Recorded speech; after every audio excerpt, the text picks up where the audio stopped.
Hi guys. Tonight, we're not visiting a great empire. There are no kings waiting for us. No palaces. No written laws. Tonight, we're stepping into a city that existed before cities were supposed to exist. Place with walls but no streets. Homes without doors at ground level. And thousands of people living side by side, without rulers watching over them. Here, families slept above their dead. Neighbors became survival, and silence held more power than command. This was not a city of stone and glory. It was a city of breath, fire, memory, and routine. And when it was finally abandoned, it left no final message. Only questions. Tonight. Let's walk carefully inside the oldest walls humanity ever built, and listen to the life that once unfolded there. A time before cities were supposed to exist for most of human history. The idea of a city simply did not belong to the world people knew. Long before walls rose from the earth, or homes pressed against one another, human life moved with the seasons. People followed animals across open land, returned to familiar rivers, and left when the ground no longer gave enough. Movement was not a choice, was survival. To stay in one place for too long meant hunger, exposure, and eventual collapse. At least, that is what logic suggested. The land itself seemed to agree. Rain flooded low ground, summers scorched open plains, winters stripped warmth from even the strongest shelters. Nature did not reward permanence. It tolerated it only briefly. And so, for tens of thousands of years, humans adapted by remaining like carrying their lives on their backs, building shelters meant to last days or weeks, not generations. This was the rhythm of the world as it was understood. And then, quietly, without announcement, something changed. Somewhere in the deep past, long before writing, before metal tools, before kings or calendars, groups of people began to stay. Not for a season. Not until the animals moved on, but year after year, generation after generation, they stayed in a single place, building homes that touched one another, stacking lives tightly together in a way humans had never attempted before. From a modern distance, it is tempting to call this progress, to frame it as an obvious step forward, but to the people living at the time, it would not have felt obvious at all. It would have felt risky, possibly dangerous, maybe even unnatural. No one had ever proven that humans could live like this. There were no examples to follow, no inherited knowledge of how thousands of people might share space without tearing each other apart. There were no cities to imitate, no written plans to consult. Everything about permanent settlement, crowding, shared resources, constant proximity went against the instincts that had kept humans alive for millennia. And yet, they stayed. The first city did not rise because people suddenly became ambitious or visionary. It emerged because small decisions accumulated slowly, quietly, over time. A good harvest 1 year. A reliable water source. Soil that responded well to repeated planting. A sense, fragile and uncertain, that maybe this place could hold them a little longer.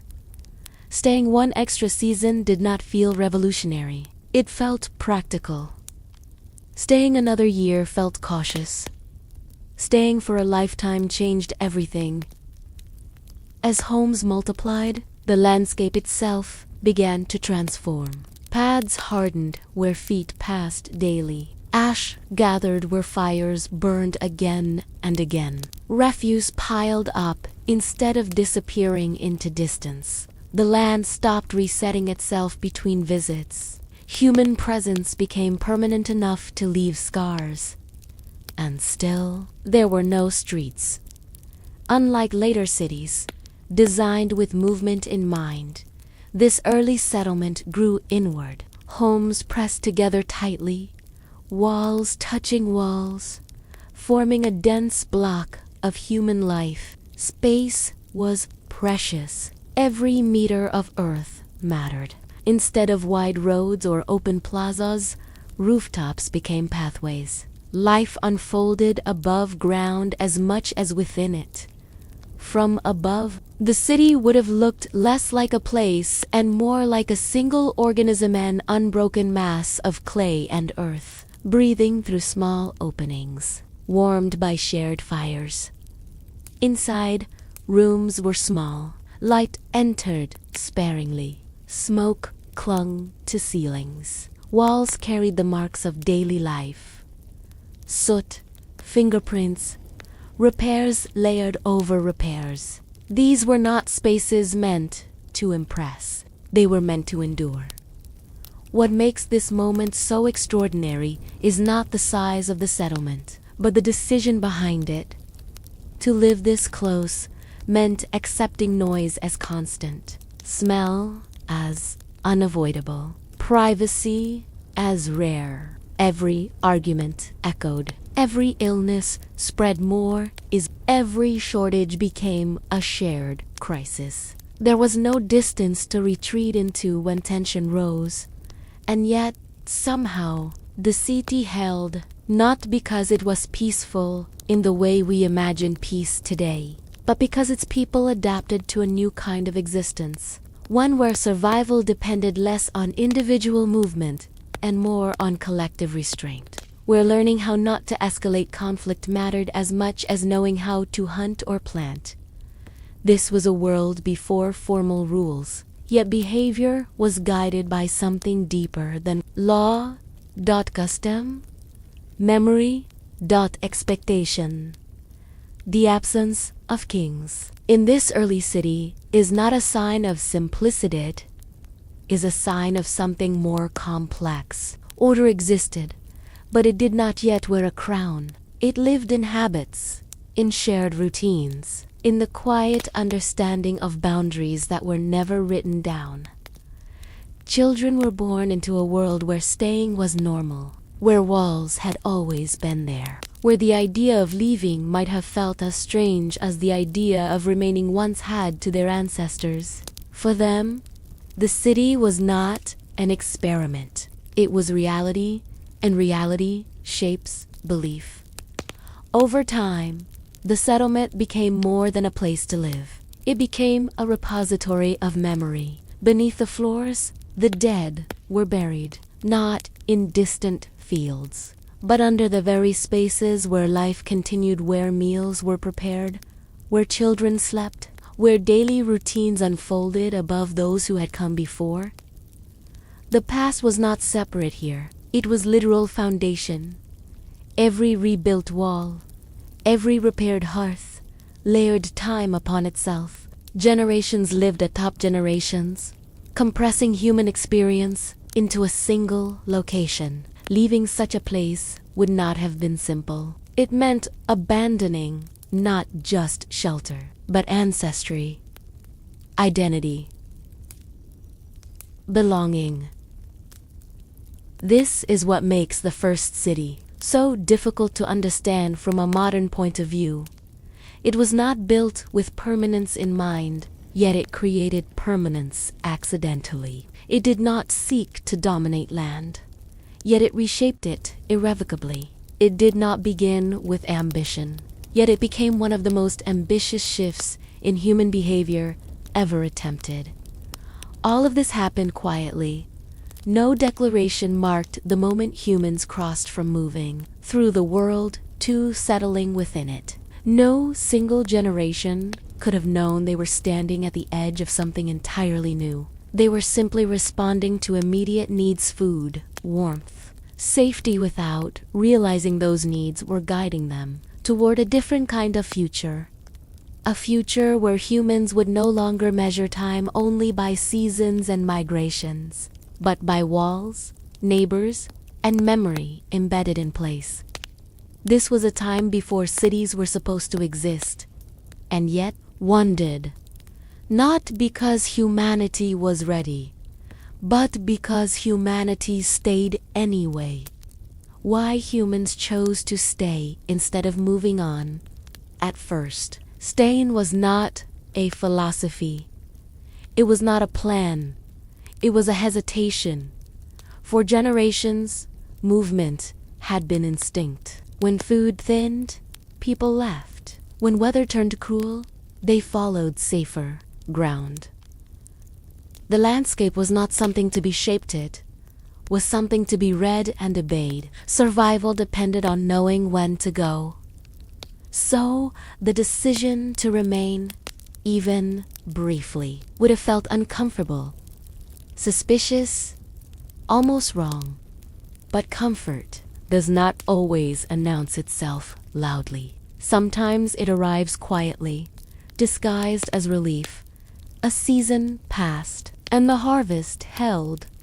Another came, and the animals did not disappear. The river stayed predictable. The soil responded when worked again. What had once been temporary began to feel reliable. Reliability changes the way humans think. When food could be expected rather than chased, time loosened its grip. People no longer spent every waking hour scanning the horizon for scarcity. Small pauses appeared in the day, moments where attention drifted from survival itself to the spaces between tasks. Those moments mattered.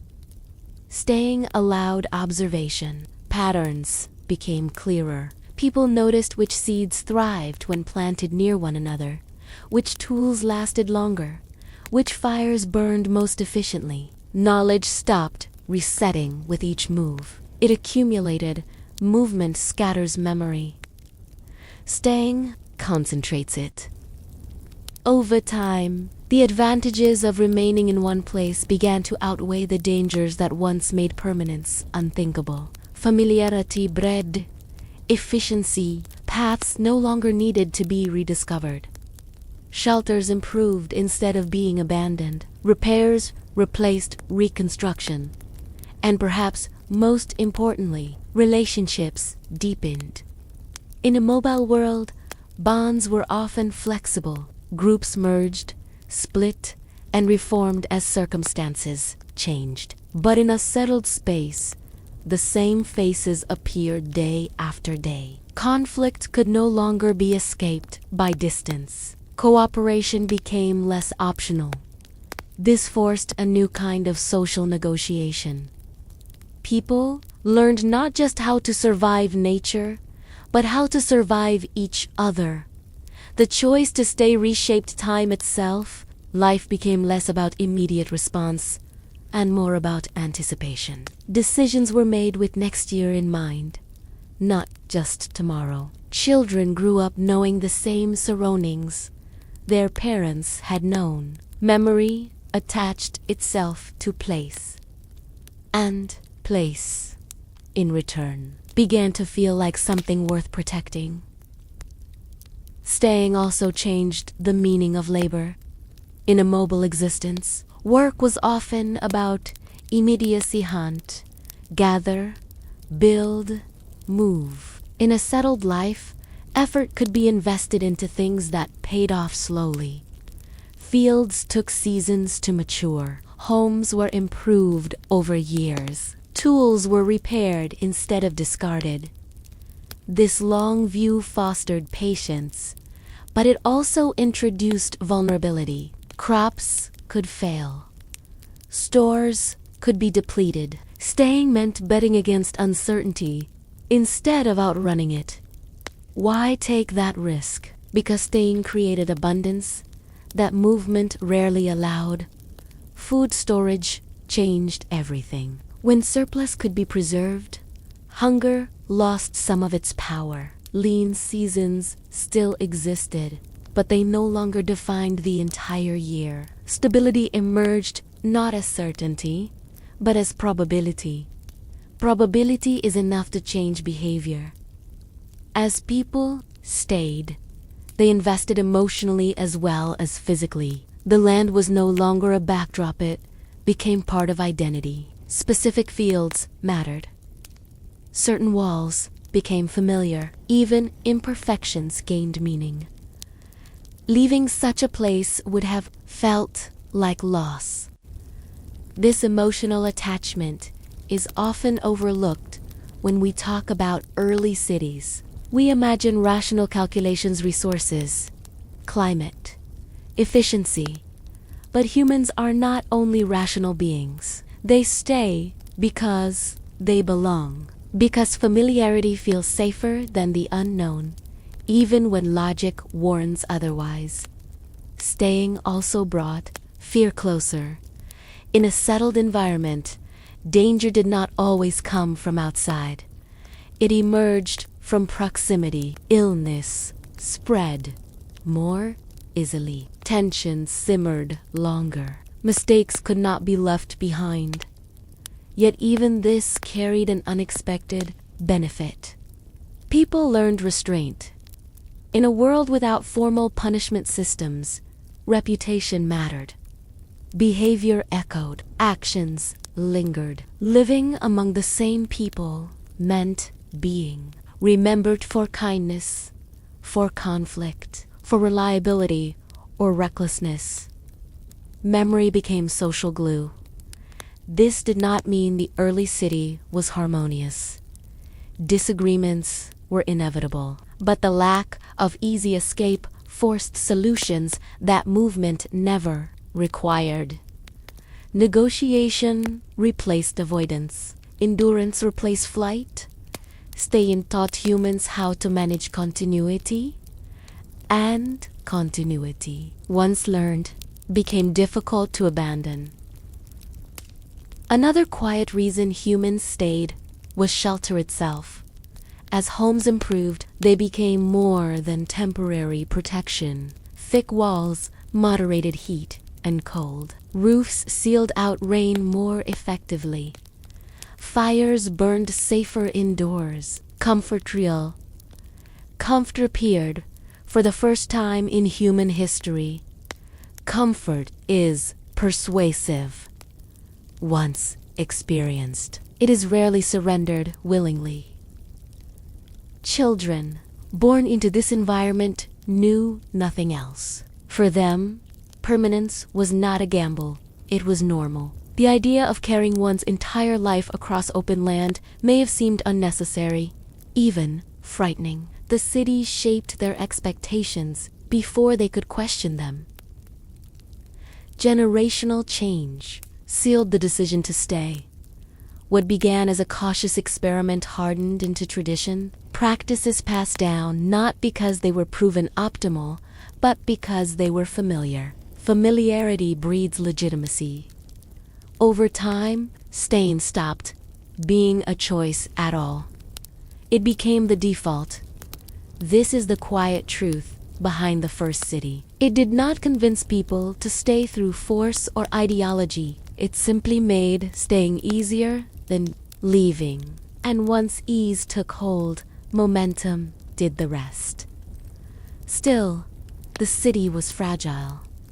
Its survival depended on continued cooperation, stable climate, and the delicate balance between growth and scarcity. There was no guarantee it would last. Every year of permanence was earned anew.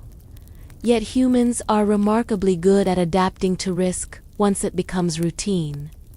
Staying normalized uncertainty. Instead of escaping danger, people learned to absorb it, to manage it collectively, to hope that tomorrow would resemble today closely enough to plan for it. This willingness to accept uncertainty in exchange for stability marked a profound shift in human psychology. It laid the groundwork for everything that followed: social rules, belief systems, shared labor, and eventually the idea of civilization itself. But none of that was visible at the time. To the people living there, staying did not feel like the birth of something grand. It felt like continuity, like habit, like choosing the known over the unknown, again and again, until choice faded into routine. They did not stay because they believed they were building the future. They stayed because leaving no longer seemed necessary. And in that quiet decision to remain just one more seasoned human history bent in a new direction, walls built not for pride, but for survival. The first walls were not statements. They were not meant to impress visitors or declare power. There were no outsiders to intimidate, no rivals to warn away. Pride had little place in a world where survival still demanded humility. These walls rose for simpler, more urgent reasons. They were built because wind cut sharply across open ground, because cold lingered longer in exposed spaces, because fire needed shelter to survive the night. A wall, at its beginning, was nothing more than protection. In the early city, walls were shaped by hands that knew the cost of effort. Every layer of mud and earth was pressed carefully into place, dried by sun, repaired after rain. There was no excess. Thickness was calculated through experience, not design. Too thin, and it failed. Too thick, and it wasted precious labor. Form followed necessity. These walls did not surround the city as a single boundary. There was no grand perimeter, no clear edge between inside and outside. Instead, walls grew one home at a time. As families built beside one another, individual walls became shared walls. Over time, the line between private and collective blurred. The city enclosed itself accidentally. What from above would later appear as a solid mass was, from within, a patchwork of lived-in spaces. Each wall bore the marks of its purpose. Smoke, stains where fires burned too close, fingerprints embedded in drying clay, cracks repaired repeatedly rather than replaced. Walls remembered. They carried the record of daily life more faithfully than any story could. Every repair marked a moment when shelter nearly failed. Every thickened corner reflected a lesson learned during a storm or cold season. Knowledge hardened into architecture. Protection was the first goal, but not the only one. Walls also managed sound. In a crowded settlement, noise was constant. Voices carried, tools struck, children cried. Solid walls softened the chaos, creating pockets of relative quiet. In a world without distance, silence had to be built. Privacy, limited as it was, began with walls. They did not create isolation, but they offered pause, a space to rest away from communal pressure, a place where routine could unfold without constant negotiation. These small separations mattered more than grandeur ever could. Walls also controlled movement. Without streets, the flow of life followed a different logic.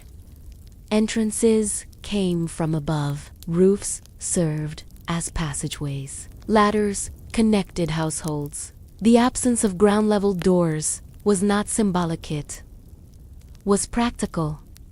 Keeping entrances elevated reduced drafts, limited intrusion, and offered a small measure of security. It also shaped how people encountered one another. Movement became visible. Intent was rarely hidden. Walls, in this sense, enforced transparency. Anyone entering a home did so in full view. Surprise was difficult. Trust was necessary. The architecture itself encouraged predictability, reducing the need for formal control. In later civilizations, walls would be used to separate the powerful from the powerless. Here, they did the opposite.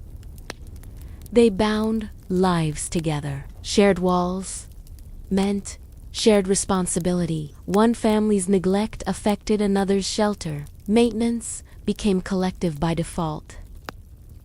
This shared dependence discouraged excess. No one could build too extravagantly without affecting their neighbor. Space was negotiated quietly, without proclamations. The city remained relatively uniform not because of imposed rules, but because imbalance was impractical. Walls were not expressions of individuality, they were expressions of compromise. Protection also extended below ground as generations passed. Floors were raised, rebuilt, layered atop one another. Beneath these layers, the dead were placed carefully. Walls enclosed not only the living, but memory itself. Homes became anchors for lineage, binding families to specific spaces across time. To abandon a wall was to abandon those buried beneath it.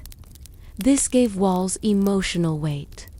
They were not easily replaced. Repairing a wall preserved more than preserved connection. The effort invested in maintenance was not just practical, it was ritual. Walls then became symbols without being designed as such. They represented continuity, not in the abstract sense, but in the physical reality of layered existence. Every generation inherited walls already shaped by others, and in turn altered them slightly before passing them on. Pride, if it existed at all, was subtle. It lived in well-maintained surfaces, in cracks that never widened, in structures that endured season after season. It was the pride of survival, not dominance, of endurance rather than display. The absence of monumental walls is telling. There were no gates, no towers, no defensive statements aimed outward. Threats were not imagined as external armies, but as environmental forces: cold, hunger, collapse. The walls responded to those threats alone. This inward focus shaped the city's character. Safety was created by density rather than exclusion. The closeness of homes conserved heat. Shared structures reduced exposure. The mass of the city itself became insulation against the world outside. Walls helped the city breathe. Openings were small, intentional. Smoke escaped slowly. Heat was retained. Light filtered in softly. Interiors remained dim, but stable. The walls moderated extremes, creating livable consistency in an unpredictable climate. Over time, this stability allowed life to become more rhythmic. Daily routines emerged: tending fires, repairing surfaces, reinforcing corners before seasonal change. These acts were not dramatic, but they were essential. They connected people to their environment in a cycle of care. Neglect had consequences. A weakened wall endangered not just one household, but many.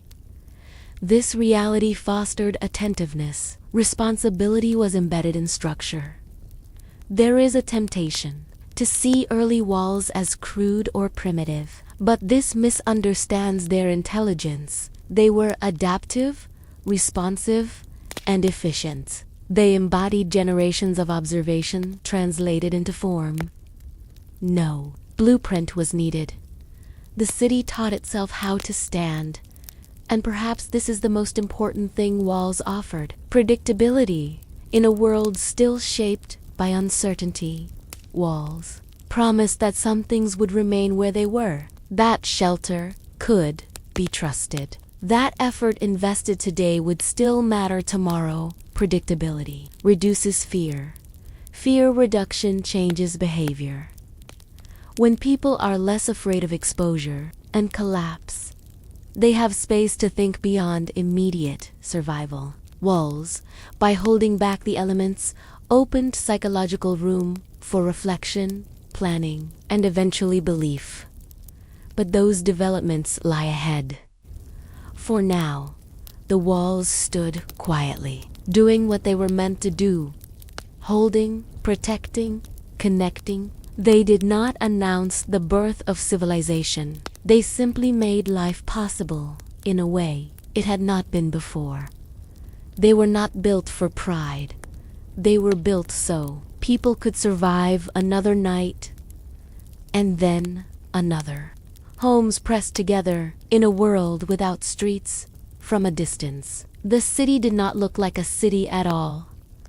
There were no winding roads carving through neighborhoods, no central path to follow, no open squares where people gathered deliberately. Instead, the settlement appeared as a single, continuous surface on unbroken mass of earth and clay rising gently from the ground.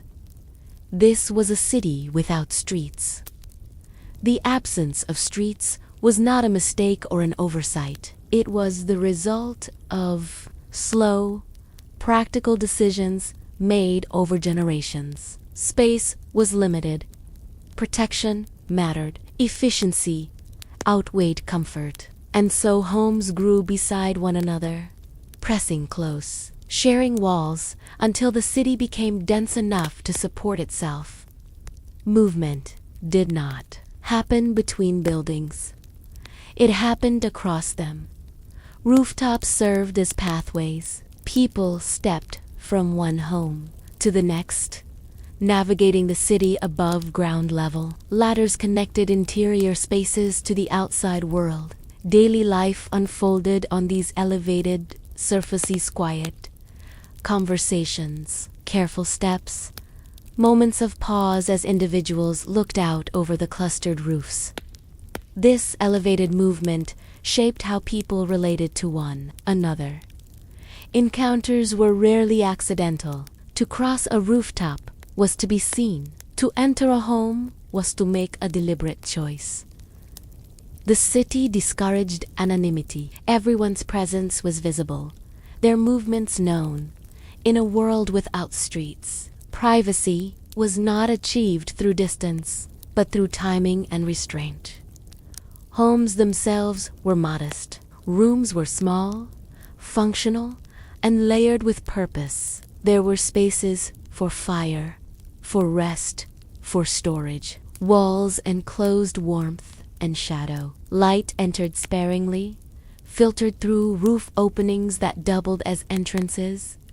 The ground level of the city was largely inaccessible. Over time, it became buried beneath layers of occupation, old floors covered by new ones. Debris compressed into solid mass. What once had been surfaced became foundation. The city rose by building over itself. This vertical accumulation meant that daily life existed above memory. Beneath each home lay traces of earlier lives, discarded tools, ash from longest fires, the remains of meals and moments that no longer had names. The present rested quite literally on the past. Living so closely reshaped behavior. Noise could not be escaped, only managed. Smells traveled. Heat spread.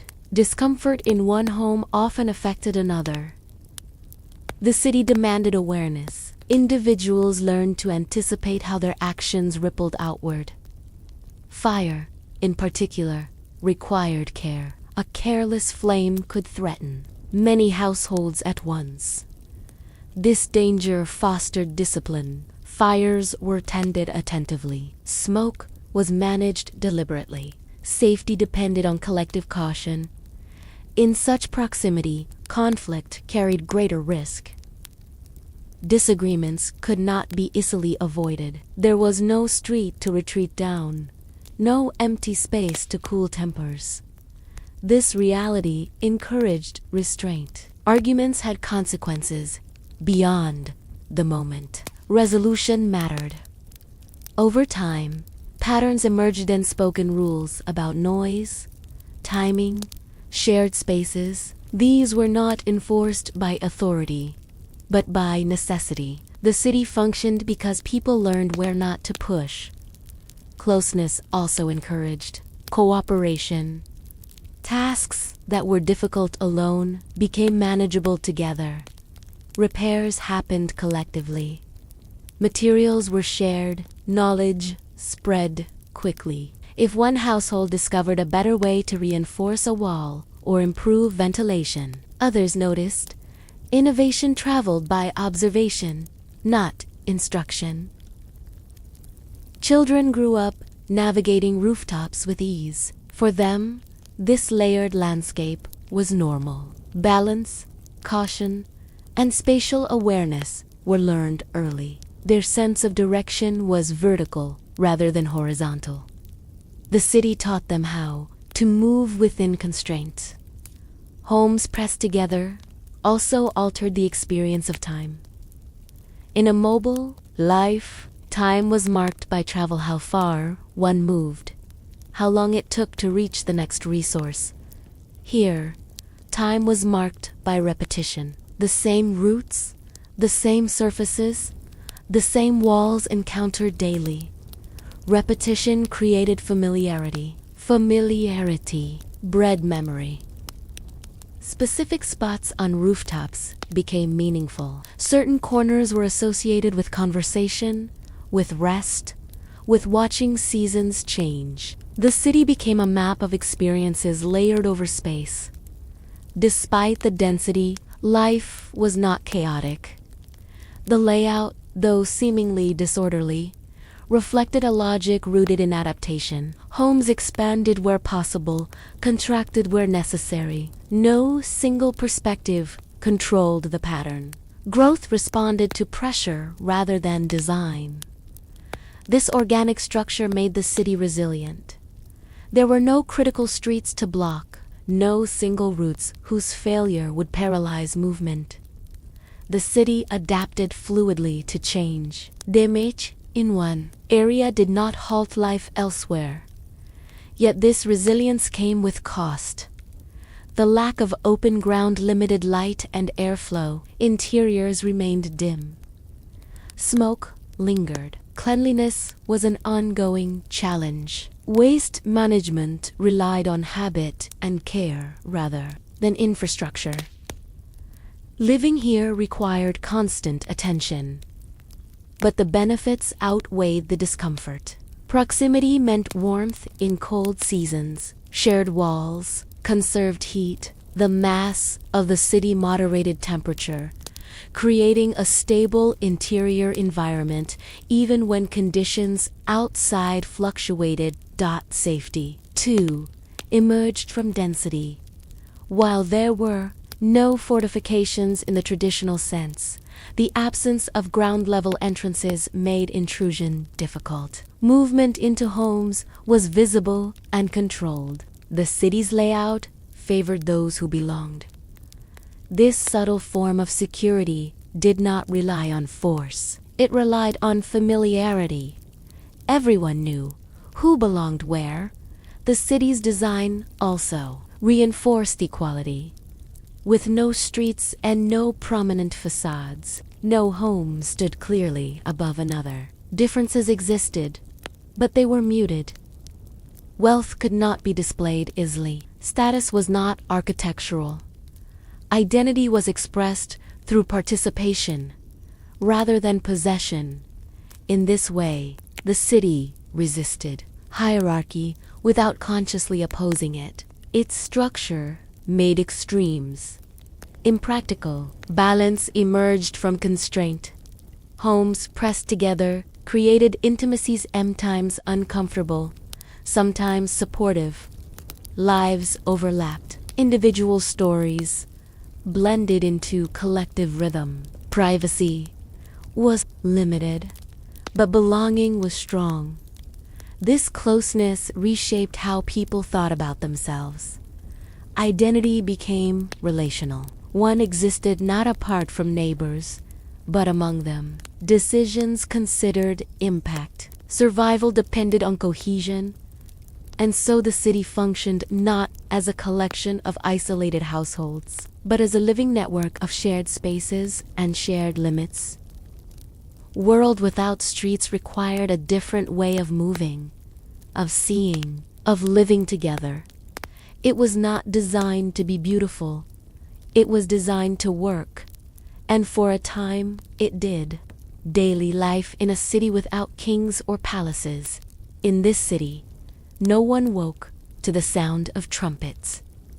There were no palace courtyards filling with officials, no raised platforms from which commands were issued, no single building stood taller than the rest, no structure announced authority through size or ornament. Power, as later civilizations would understand it, had not yet taken shape here. And yet, life moved forward each day with remarkable consistency. Morning did not begin with decree, but with habit. Fires were stirred back to life. Ash was cleared. Light filtered down through roof openings, soft and indirect, signaling the return of activity. People rose not because they were told to, but because the city itself required motion to continue functioning. Daily life unfolded quietly. Tasks were familiar and repetitive. Food needed preparation. Tools needed maintenance. Walls required attention. Children needed watching. The rhythm of the day was shaped less by ambition than by necessity. Without kings, order did not disappear. It simply lived elsewhere. Responsibility was distributed rather than centralized. Every household carried part of the burden of keeping the city alive. No one could afford complete withdrawal. Participation was not enforced by punishment, but by dependence. If one family failed to contribute, the effects were felt nearby. This interdependence shaped behavior. Work was visible. Effort could be observed. Idleness, too, was noticeable. In such proximity, reputation formed naturally. People knew who could be relied upon, who repaired walls carefully, who tended fires attentively. Trust emerged slowly, built on consistency rather than promises. There were no palaces because there was no surplus power to house within them. Resources existed, but they circulated. Food was stored, shared, redistributed during scarcity. Excess did not accumulate long enough to crystallize into hierarchy. Leadership, when it appeared, was situational. Those with experience guided certain tasks. Elders carried memory. Skilled hands were deferred to, but authority shifted depending on circumstance. No role was permanent. No voice ruled every matter. This fluidity prevented domination. Daily life required coordination, but not command. People aligned through expectation rather than instruction. The city functioned because its inhabitants understood what was required of them without being told. Time was not divided sharply between labor and leisure. Work blended into living. Tasks were performed alongside conversation, observation, and rest. There was no clock to dictate pace. Seasons mattered more than hours. Light and temperature shaped activity. This created a slower rhythm. Moments of pause existed. People watched smoke rise, listened to sounds carry across rooftops. Not every moment was filled. Silence was part of the day. In the absence of palaces, homes became centers of meaning. Walls carried images, markings, and symbols, not to display wealth, but to anchor belief and memory. Certain spaces held ritual importance. Others were purely functional. The distinction between sacred and ordinary was subtle. Belief lived close to daily routine. Meals were simple but intentional. Food was not just sustenance, it was continuity. Preparing it followed patterns learned over years. Ingredients were familiar. Techniques repeated. Eating reinforced stability. Children learned by watching. There were no formal schools. Knowledge passed through observation and imitation. Skills were absorbed gradually, woven into daily life rather than separated from it. Mistakes were part of learning, corrected gently when possible, without written law. Norms were enforced socially. Disapproval was powerful. Approval mattered. Behavior aligned itself through shared understanding. The city's small scale amplified consequence. Actions echoed that conflict existed, but it was contained. Disputes were handled close to where they arose. Resolution mattered because avoidance was difficult. Grudges threatened cooperation. Forgiveness, when it occurred, was practical as much as emotional. In a city without kings, no one could rely on authority to settle disputes. They relied on one another. This reliance cultivated restraint. Daily life also included care for the vulnerable. Children, elders, the injured were visible. Their needs could not be hidden away. Support emerged through proximity. Burden was shared not through policy, but through presence. Compassion was not idealized, it was necessary. The absence of palaces meant there was no spectacle of power to distract from reality. Life was grounded. Every day reminded people of their limits and their dependencies. Survival was collective, not individual. This groundedness shaped worldview.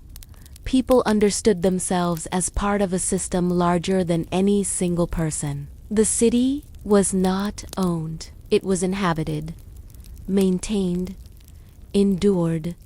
Celebrations, when they occurred, were modest.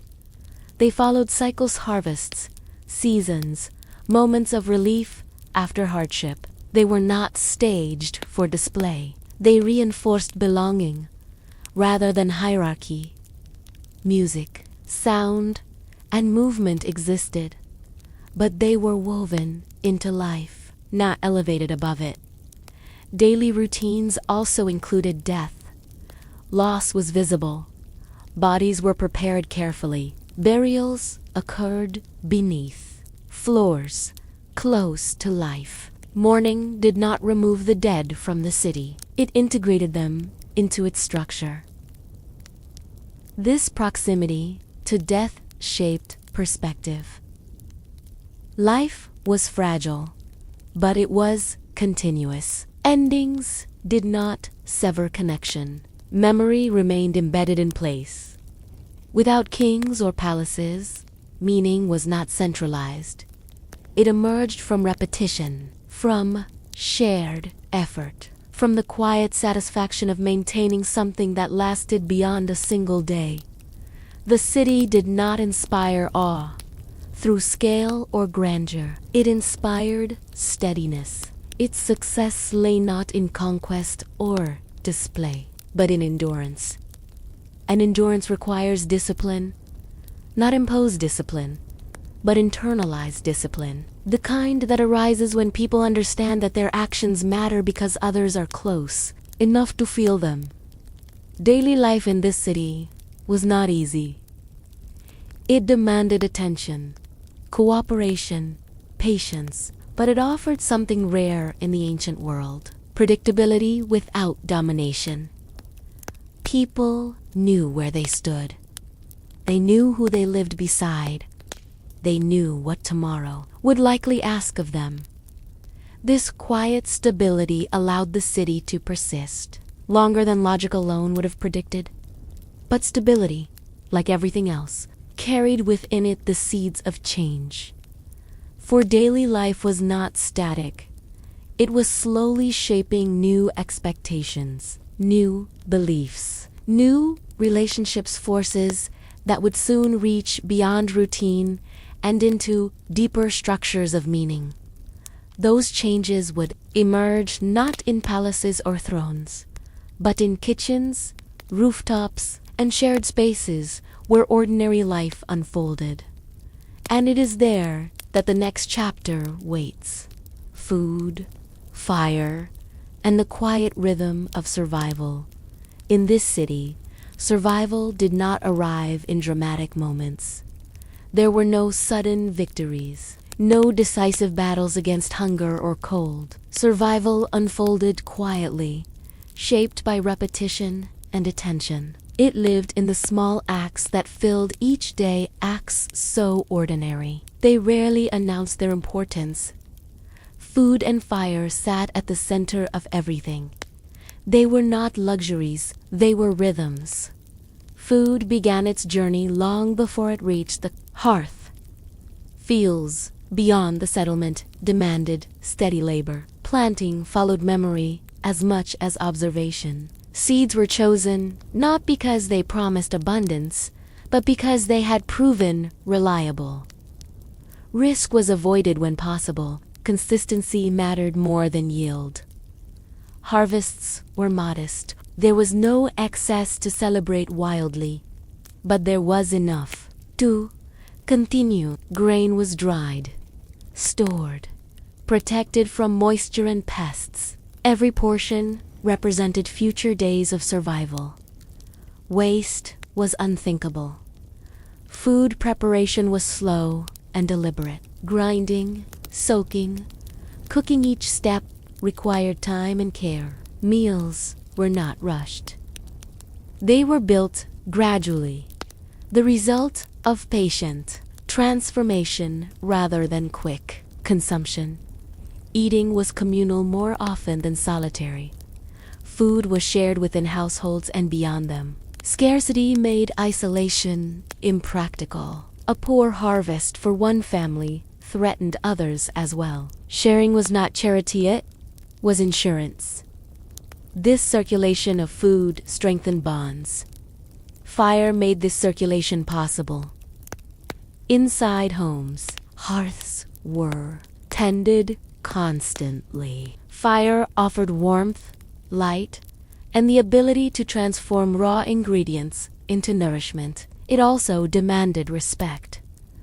A neglected flame could consume a home. Smoke could suffocate. Balance was essential. Fires were fed carefully, controlled with practiced hands. Children learned early what not to touch, where to step, how to move around flame without fear. Fire was familiar, but never casual. The city smelled of smoke. It clung to walls, hair, clothing. It marked the air with a constant reminder of warmth and danger intertwined. The smell was not unpleasant to those who lived within it. It was reassurance. It meant fires still burned. Life continued. Fire shaped time. Mornings began with rekindling embers. Evenings ended with careful extinguishing or containment. The day wrapped itself around the hearth. Activity expanded and contracted with its glow. In colder seasons, the city drew inward. People stayed closer to fires, closer to one another. Movement slowed. Speech softened. Survival became quieter, more deliberate. This seasonal rhythm structured life more strongly than any calendar. Food storage defined the future. Granaries and storage spaces were guarded not by locks, but by vigilance. Everyone understood their importance. Spoilage threatened survival months ahead. Carelessness carried consequences. This awareness fostered foresight. People planned not in years, but in seasons. Enough for winter. Enough until the next harvest. Enough to absorb uncertainty without panic. Fire also shaped belief. Flames were not merely tools. They were presences. Their unpredictability inspired respect. Their reliability inspired gratitude. Fire became woven into ritual, into moments of pause and reflection. Stories were told near hearts. Knowledge passed there too. Elders spoke. Children listened. Memory accumulated, not in books, but in shared attention. Firelight created intimacy. Shadows, soft edges. Words carried differently. The quiet rhythm of survival allowed space for thought. Not abstract philosophy, but practical reflection. People noticed patterns. What worked? What failed? Which foods sustained better? Which fires burned longer? Which methods conserved effort? Innovation was incremental. Small adjustments made survival smoother. A better way to store grain. A slight change in hearth design. These improvements spread quietly. Observed rather than announced, survival knowledge was communal property. No one owned it. No one patented success. Ideas belonged to the city once proven useful. This collective intelligence strengthened resilience. Hunger was never entirely absent. There were lean days, meals stretched thin. Portions shrank, but famine did not dominate daily life. Preparation softened its impact. Shared resources reduced extremes. Fire, too, was never guaranteed. Fuel required gathering. Weather affected availability. Rain threatened. Embers. Fire was precious because it demanded effort. It was never taken for granted. This constant effort grounded expectations. Life was not imagined as endlessly improving. Stability was the goal. Maintenance was success. Children learned this early. They watched adults tend fires with care. They observed food measured thoughtfully.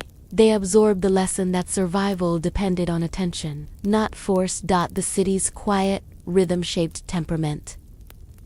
People moved deliberately. Gestures were economical.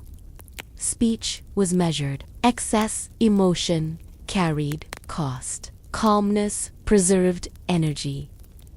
This calm was not passivity. It was vigilance without panic. Awareness without urgency. A way of living that conserved strength over time. Fire also shaped architecture. Walls reflected heat. Openings controlled airflow. Homes evolved to support the hearth, not the other way around. Space arranged itself around warmth. Food shaped space too. Storage areas grew where access was easiest. Preparation spaces stayed close to fire. The city's interior geography reflected necessity. Nothing was accidental. The rhythm of survival also influenced relationships. Sharing meals reinforced trust. Eating together synchronized schedules. Hunger made cooperation immediate. Fire gathered people physically and socially. Moments of conflict soft around shared warmth. Arguments rarely survived long near the hearth. The need to eat, to stay warm, overrode division. Practicality tempered emotion. This did not eliminate tension, but it prevented fracture. Survival required continuity. Food and fire demanded consistency. Emotional extremes disrupted routine. The city learned to favor steadiness. This steadiness allowed deeper structures to form. Beliefs solidified. Traditions repeated. Rituals emerged around planting, harvest, fire, tending. Meaning attached itself to survival acts. But meaning remained grounded. It did not elevate survival into spectacle. It honored it quietly. The sacred and the practical remained close. The quiet rhythm of survival shaped identity.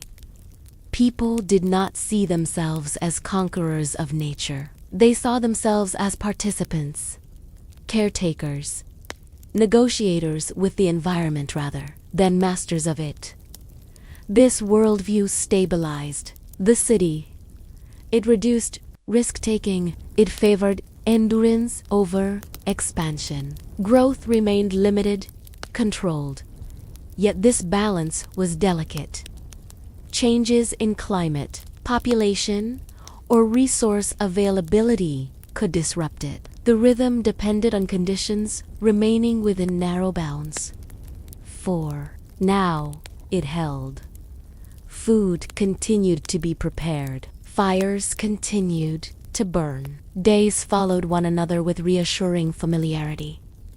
But beneath this rhythm, subtle shifts were occurring. Shared meals strengthened bonds beyond blood. Fires became gathering points for ideas as well as warmth. Survival practices began shaping social structures in ways not yet fully visible. The city was learning not just how to live, but how to belong. And from belonging would emerge something. New relationships that extended beyond household and necessity. Those connections would soon redefine what it meant to be a neighbor. But that story waits just ahead. How neighbors became a new kind of family in a city without kings, without palaces, and without clear hierarchies. The concept of family expanded beyond blood. Walls pressed close, rooftops connected, and routines intertwined. People learned quickly that survival depended not just on themselves, but on those immediately around them. Their neighbors became more than acquaintances. They became a new kind of family. Children played under watchful eyes, not only from parents, but from adults across adjoining homes. Every cry, every stumble, every small victory was noticed. A child who fell while crossing rooftops was helped by hands that were not strictly their own. Learning to navigate the city safely became a communal effort, and in that effort, trust grew. Meals were shared across doorways and roof ladders. Leftovers were offered not merely out of generosity, but out of understanding that scarcity affected everyone. A neighbor's hunger today could become your own tomorrow. This practical reciprocity forged bonds stronger than mere convenience. Fire tending also demanded cooperation. One household's negligence could endanger many. Sharing fuel, monitoring flames, and assisting in repair became acts of mutual care. People discovered that their well-being depended on the attentiveness of those around them. In the city's dense interior, survival could not be solitary. Over time, these patterns blurred the distinction between kin and neighbor. Families were no longer defined solely by lineage, but by participation in shared life. Responsibility, trust, and affection became the connective tissue of the community. People observed each other, guided one another, and learned each other's strengths and weaknesses. In doing so, the city created a social network far more resilient than individual households alone could achieve. Rituals reinforced these bonds. Certain tasks, harvest collection, preparation of communal meals, or repairing a damaged roof were performed together. Everyone understood who needed help, who could provide it, and when. Cooperation was structured, but informal. Necessity created the schedule, not law. Births were celebrated not just by immediate family, but by neighbors. When a child entered the world, the community offered support and guidance.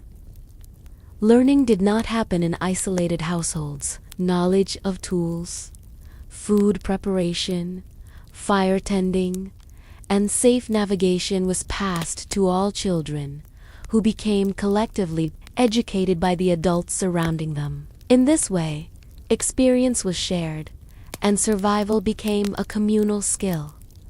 Death, too, reinforced these bonds. When someone passed away, it was not only their family who mourned, Burial rituals, often conducted beneath floors, involved multiple households. Memory was communal. Honoring the dead was an act that connected generations and reinforced social cohesion. People came to understand that their lives were linked, not just spatially, but spiritually, to those around them. Conflict was inevitable, yet the close quarters demanded resolution. Disputes could not be ignored. Their effects spread immediately. Neighbors had to negotiate, forgive, and adapt. The city itself became a teacher of patience and compromise, lessons that strengthened the collective identity. People relied on each other in small, quiet ways that over time formed the emotional architecture of community. Children absorbed these lessons effortlessly. They learned that to belong was to participate, to watch, and to act with consideration. The absence of kings or law enforcers did not create chaos. It nurtured accountability and attentiveness. In such an environment, interpersonal skills became as vital as the ability to hunt or cultivate. The physical layout of homes encouraged connection.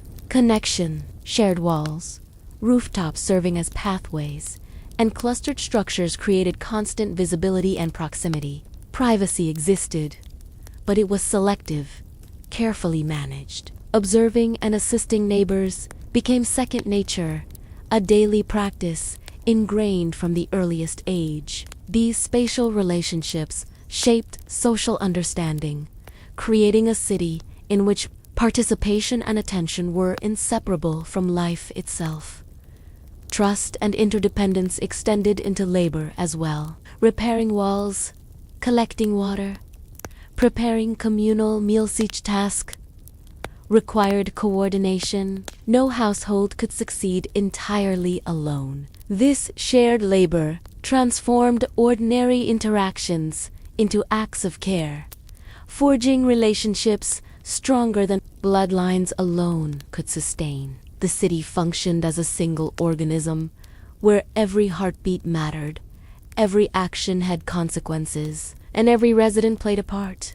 Through repeated cycles of cooperation and observation, the idea of family became fluid. It was no longer confined to biological relationships, but extended to anyone who lived, worked, and survived within the city's walls. This broader kinship reshaped identity. One belonged to a household, to a roof, to a cluster of homes, and ultimately to the city itself.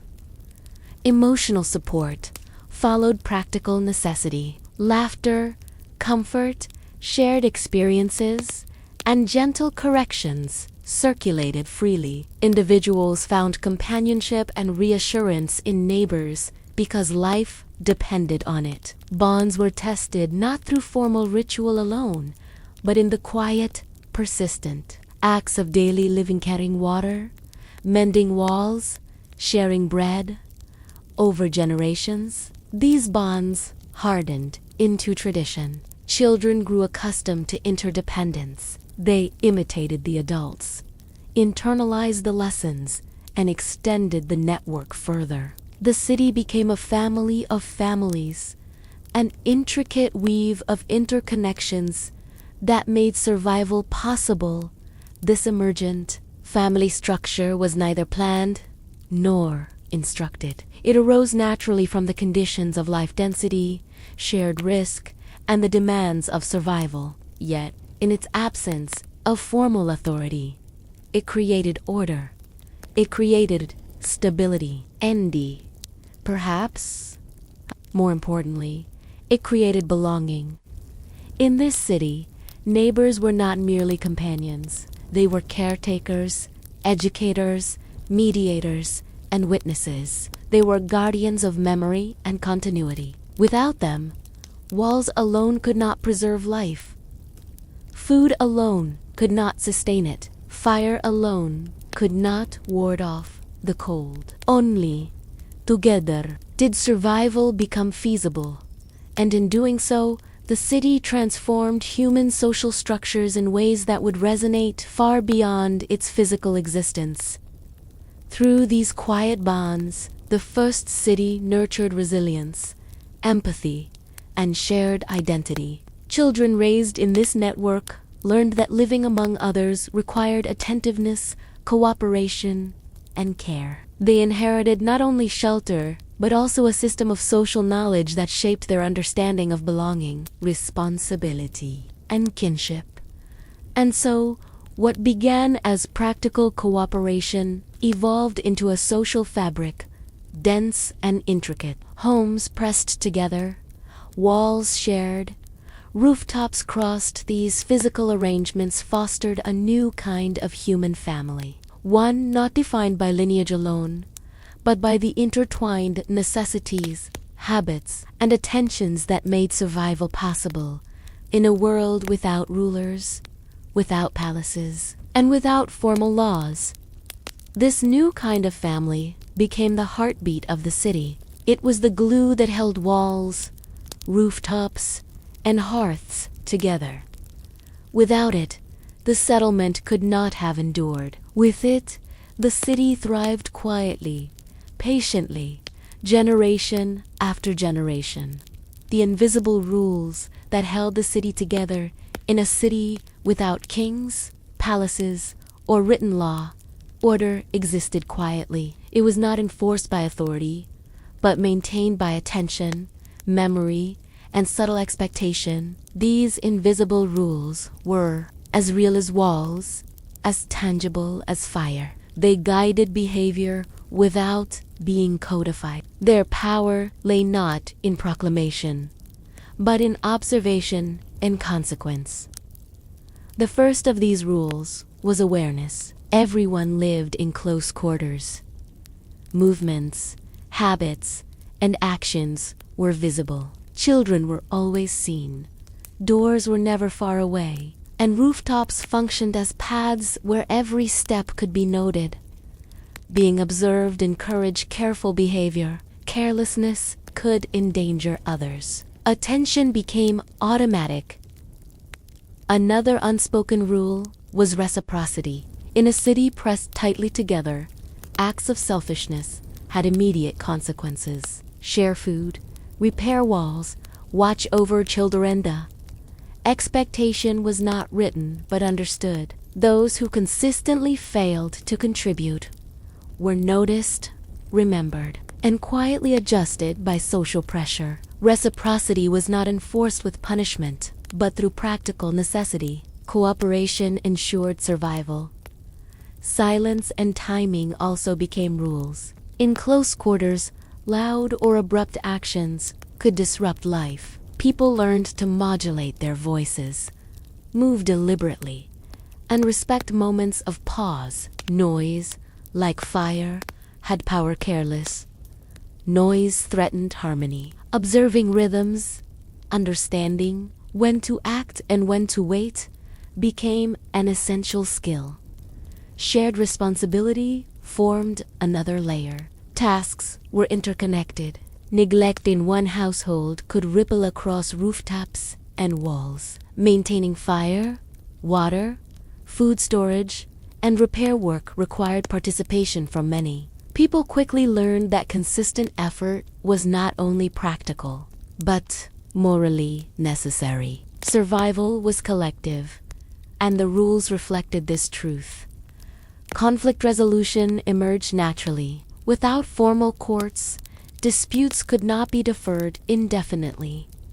Arguments had to be contained, negotiated, and reconciled. The city enforced moderation.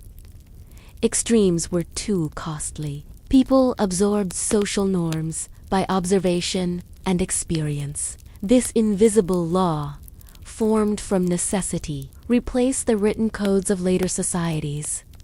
Observation also regulated reputation. Every action left traces. Small favors, attentiveness, or neglect were noticed, remembered, and factored into future interactions. The city itself became a ledger of character. A person's reliability, generosity, and caution were continuously recorded in collective memory. This silent accounting guided behavior more reliably than punishment ever could. Patterns became the city's grammar. Daily routines, fire tending, meal preparation, repair work were reinforced by repetition. These routines provided predictability and reduced friction. Deviating from them was noticed. The city functioned because individuals internalized these patterns, creating rhythm and cohesion without authority.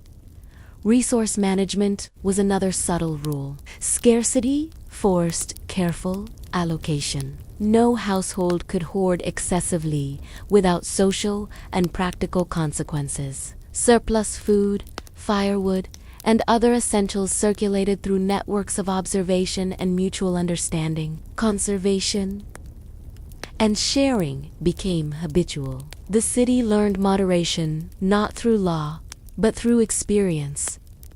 Proximity enforced empathy. Living closely with others meant that pain, illness, and misfortune could not be ignored. Ignoring a neighbor's needs threatened the stability of all. Caring for one another became instinctive, driven by both social expectation and survival. Emotional intelligence became a rule of life, internalized through repetition and necessity. Participation in communal tasks reinforced cohesion. Whether repairing roofs, reinforcing walls, or preparing seasonal stores, involvement was expected. No one needed to demand action. The requirement was understood. Failing to participate had visible consequences. Teaching newcomers the expectations quietly but firmly. The rhythm of seasons created temporal rules. Activities synchronized with natural cycles. Planting, harvesting, storing, repairing. These invisible schedules regulated the city more reliably than proclamations ever could. Living in alignment with the environment became essential. Predictability in behavior supported predictability in survival. Children learned these rules through observation, imitation, and gentle correction. There were no written lessons. Learning was embedded in practice. Mistakes were corrected contextually. Over time, understanding of the invisible structure of the city became second nature. This social curriculum was as vital as lessons in food, preparation, fire tending, or roof navigation. These invisible rules also fostered resilience. When crises occurred, a poor harvest, a failed roof, illness, neighbors responded intuitively. Cooperation had been internalized, and interventions were immediate. The rules ensured that no household faced disaster entirely alone. Serfaifa was embedded in the structure of relationships, not just in material resources. Trust, earned through adherence to these norms, reinforced predictability. The city's network of interdependence grew stronger with every act of consistency. People relied on each other because repeated behavior demonstrated reliability. This confidence created stability, allowing individuals to focus on long-term tasks rather than immediate survival alone. The rules were not uniform or rigid. They evolved organically. Practices that worked were adopted, those that threatened cohesion were abandoned. The city self-corrected through observation and adaptation. Norms emerged without codification, yet they were powerful enough to hold a community of hundreds, perhaps thousands, together for decades. Even rituals, seasonal gatherings, memorials followed invisible rules. Participation was expected, but the form of participation adapted to circumstances. Inclusion reinforced bonds, and omission carried social consequences. The city functioned as a living organism with customs as part of its internal regulation. Mistakes were instructive. When a wall fell or a fire went out, the collective attention corrected behavior. These moments were shared lessons, reinforcing norms without formal enforcement. Learning by experience became a primary method for transmitting invisible rules across generations. By relying on observation, reciprocity, rhythm, empathy, and participation, the city maintained cohesion without overt authority. Its structure, both physical and social, was self-reinforcing. Invisible rules guided daily life as much as walls, fire, and food. They were the unseen scaffolding upon which the settlement endured. Through these mechanisms, the city remained stable in an unpredictable world. Each resident, whether adult or child, understood their role, responsibilities, and the expectations of others. Survival depended on adherence, not to a king, but to the silent, pervasive intelligence of collective behavior. The invisible rules were subtle, yet absolute. They held together a society that could have easily fractured. They created predictability, resilience, and belonging, and they ensured that the city could continue quietly, persistently, and without spectacle for generations. Work without wages in the first urban society. In the first city, labor existed in a form alien to later civilizations. There were no coins exchanged, no ledgers of payment, no contracts binding one worker to another. Work was not performed for profit, for wealth, or even for recognition. It existed as necessity, as contribution, as the means to maintain life itself.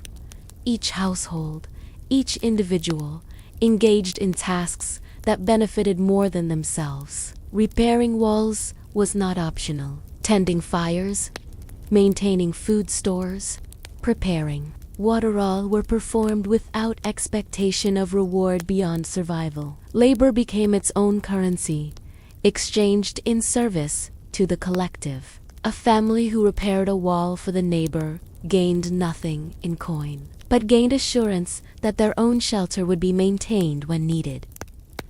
This form of work relied on observation, memory, and trust. Everyone understood that neglecting responsibility could endanger the community, and by extension, themselves.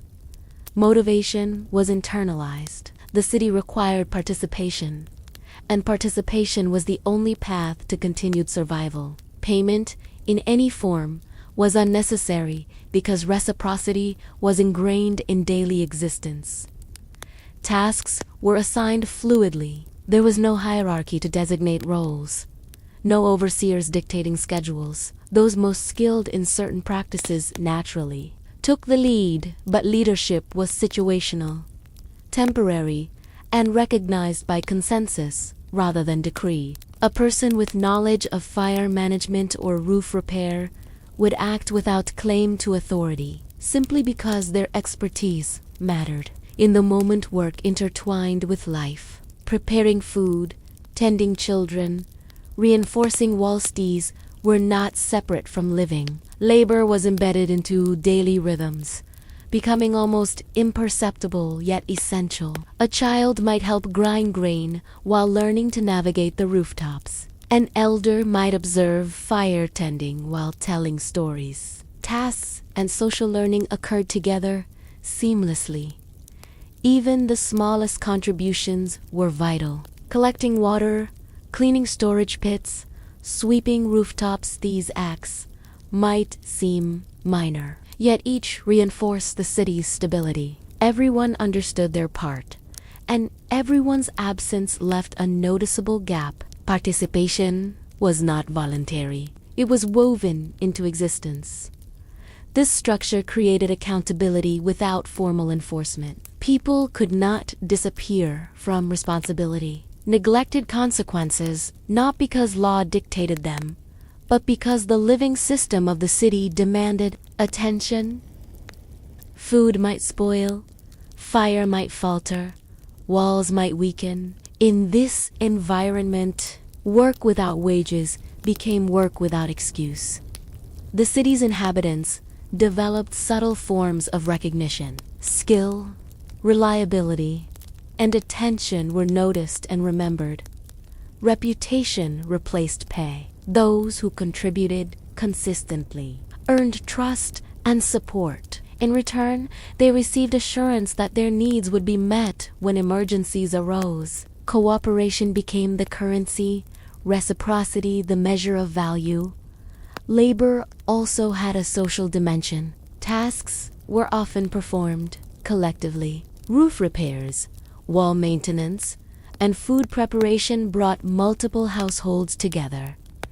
Through these acts, bonds were reinforced. Shared effort nurtured mutual understanding, empathy, and belonging. The act of working became a medium of communication, a statement of participation in community life.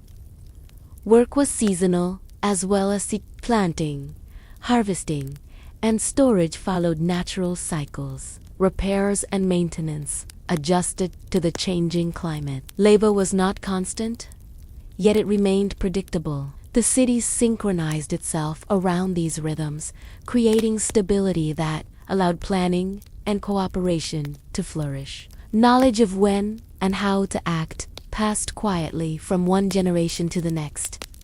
Children observed adults diligently. They learned that labor was not a burden, but a necessity, and that necessity was shared. Apprenticeship was informal but comprehensive. Skills were absorbed by watching, imitating, and practicing under guidance. Mistakes were corrected gently but visibly, reinforcing social and practical lessons. From an early age, participation in communal work became second nature.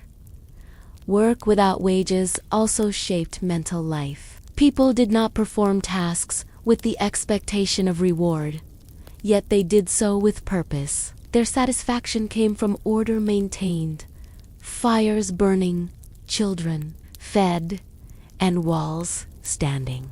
Achievement was measured by continuity rather than accumulation. The city itself became a reflection of collective labor.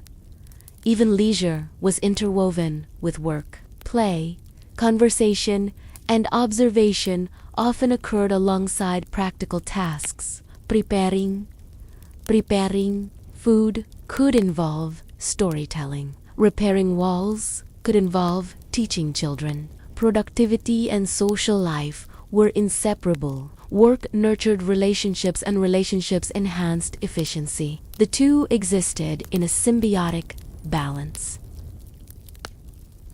This system produced resilience. Emergencies, failures, and scarcity were mitigated because participation had been normalized. Individuals had internalized responsibility and coordination. Each resident understood their role in the web of survival, and the city functioned as a coherent organism rather than a collection of isolated households. Yet, work without wages did not mean work without recognition or meaning. People experienced pride, satisfaction, and fulfillment. The effort invested in repair, preparation, and care carried emotional and social significance. Every act contributed to the stability of the whole, creating a subtle yet powerful sense of purpose and belonging. In this context, labor became moral, social, and practical all at once. It was ethical because it ensured the survival of the group. It was social because it required interaction and mutual support. It was practical because it prevented collapse. Compensation, as a concept, was unnecessary. Participation was both duty and reward. Over time, this approach shaped city culture. Norms of cooperation, attention, and shared responsibility solidified. Newcomers learned through observation and integration. Generations absorbed the lessons silently. Survival depended on participation, skill, and awareness, not on formal hierarchy or remuneration. The city's invisible economy of effort, trust, and reciprocity created a unique urban society, one without coins or contracts, but with reliability, accountability, and cohesion. The measure of success was the city's continued functioning, not individual accumulation. In this way, work without wages became the foundation for the earliest forms of civic life. As generations lived and died within these walls, the practice of labor without explicit compensation became second nature. People internalized it, perpetuating a system that ensured continuity, stability, and mutual reliance. The city survived not because of wealth, but because of disciplined, thoughtful, and shared effort work performed without expectation, but with profound purpose.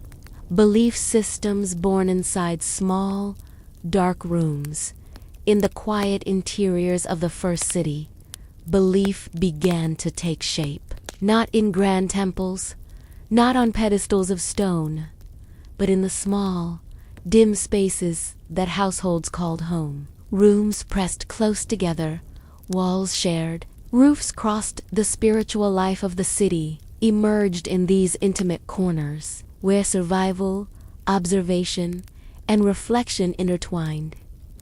Light was sparse. Openings to the sky were small and controlled, admitting only enough illumination to work, to breathe, to see the immediate. In these shadows, imagination filled the gaps. People listened closely to the crackle of fire, the wind against walls, the patterns of season sun, sought meaning in repetition, change, and continuity. Belief was practical at first. People needed explanations for events they could not control. Why did rain fail? Why did a fire flare unexpectedly? Why did the roof collapse in one spot but not another? Answers were not always scientific, but they were consistent enough to guide behavior. Patterns became principles. Principles became rituals. Small rooms held objects of memory, tools, food, stores, ashes, personal effects. These became more than utilitarian. They acquired meaning, signaling care, respect, and intention. Objects marked milestones: the first preserved grain, the repaired hearth, the placement of a newborn near warmth. Life and survival infused ordinary items with symbolic significance. Ritual emerged naturally: the tending of fire at specific times, the preparation of meals in measured steps, the placement of children and elders within a room. All became acts imbued with intentionality. Repetition created predictability, and predictability fostered belief that certain actions could influence outcomes. These early rituals were neither public nor ornate, but they were powerful.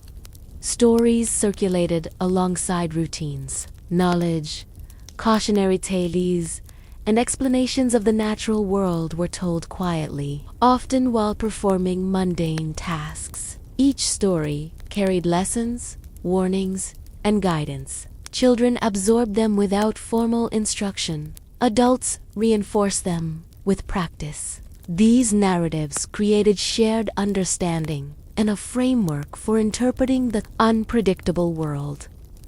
The walls themselves seemed alive. Clay and mud bore the marks of hands, fires, and tools. Every crack, every repair, every layer told a story. People read these signs, intuitively understanding what actions had caused success or failure. Architecture became a form of memory, and memory became a cornerstone of belief. Belief was also communal. Though intimate, though households were small, the connections between them were strong. Shared meals, repaired walls, and observed routines created a network of trust and attention. When a misfortune struck one household, explanations and remedies spread naturally. Knowledge of how to act, what to avoid, and which rituals brought stability became collective wisdom. Dark rooms offered privacy for reflection. Away from observation, individuals could process fear, loss, and uncertainty. These moments nurtured internalized belief systems. Prayers, offerings, or simple gestures to ward off danger were performed quietly, without spectacle, yet carried deep emotional significance. The personal and the practical intertwined seamlessly. Death, ever present, yet quiet, shaped belief profoundly. Bodhis were interred beneath floors. Children grew up in spaces layered atop generations. Life and death coexisted. Memory of ancestors, their successes and failures, informed daily practices. Respect for the past reinforced moral and practical frameworks. Walls held not only the living but the echoes of those who had come before. Cycles of life became sacred. The predictable patterns of planting, harvesting, fire tending, chill, and repair were interpreted as signs of larger order. Observing these cycles instilled a sense of continuity, control, and connection. Rituals were reinforced by repetition. Survival validated by adherence. The ordinary became extraordinary in its implications. Belief also offered guidance in social behavior, observing others' actions, understanding the invisible rules, and participating in collective work were not only practical, but moral acts. Deviating from expected behavior risked harm. Following patterns reinforced cohesion. Morality and survival became intertwined, inseparable in daily practice.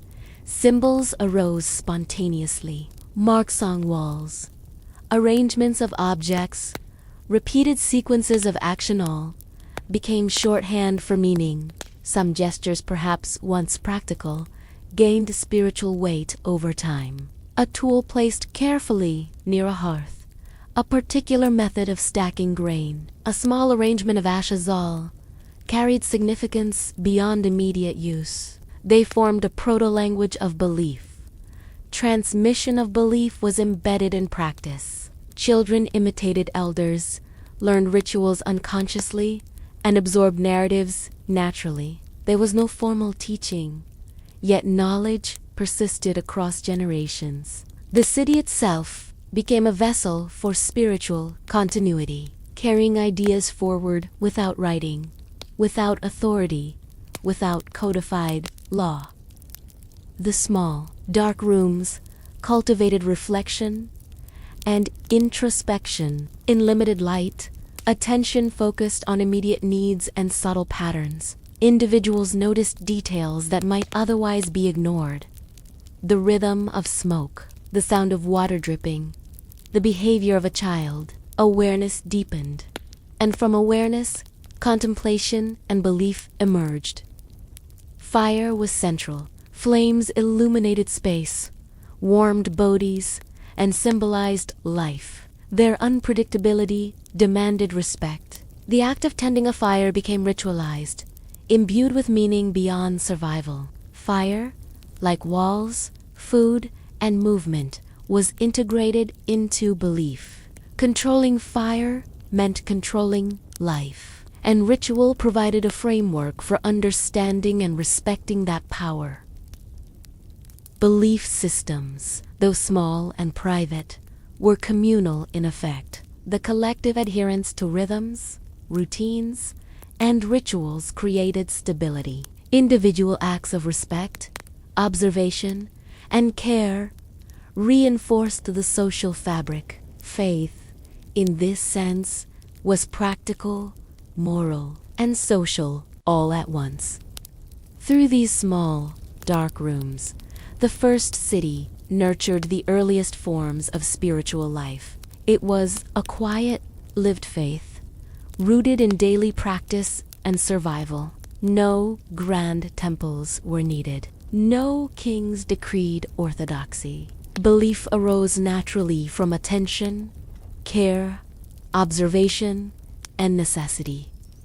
The practices, stories, and rituals of these rooms became invisible scaffolding for the city. They guided behavior, reinforced cohesion, and provided continuity. In this way, even without formal leadership or codified religion, the inhabitants of the first city created order, meaning, and moral guidance.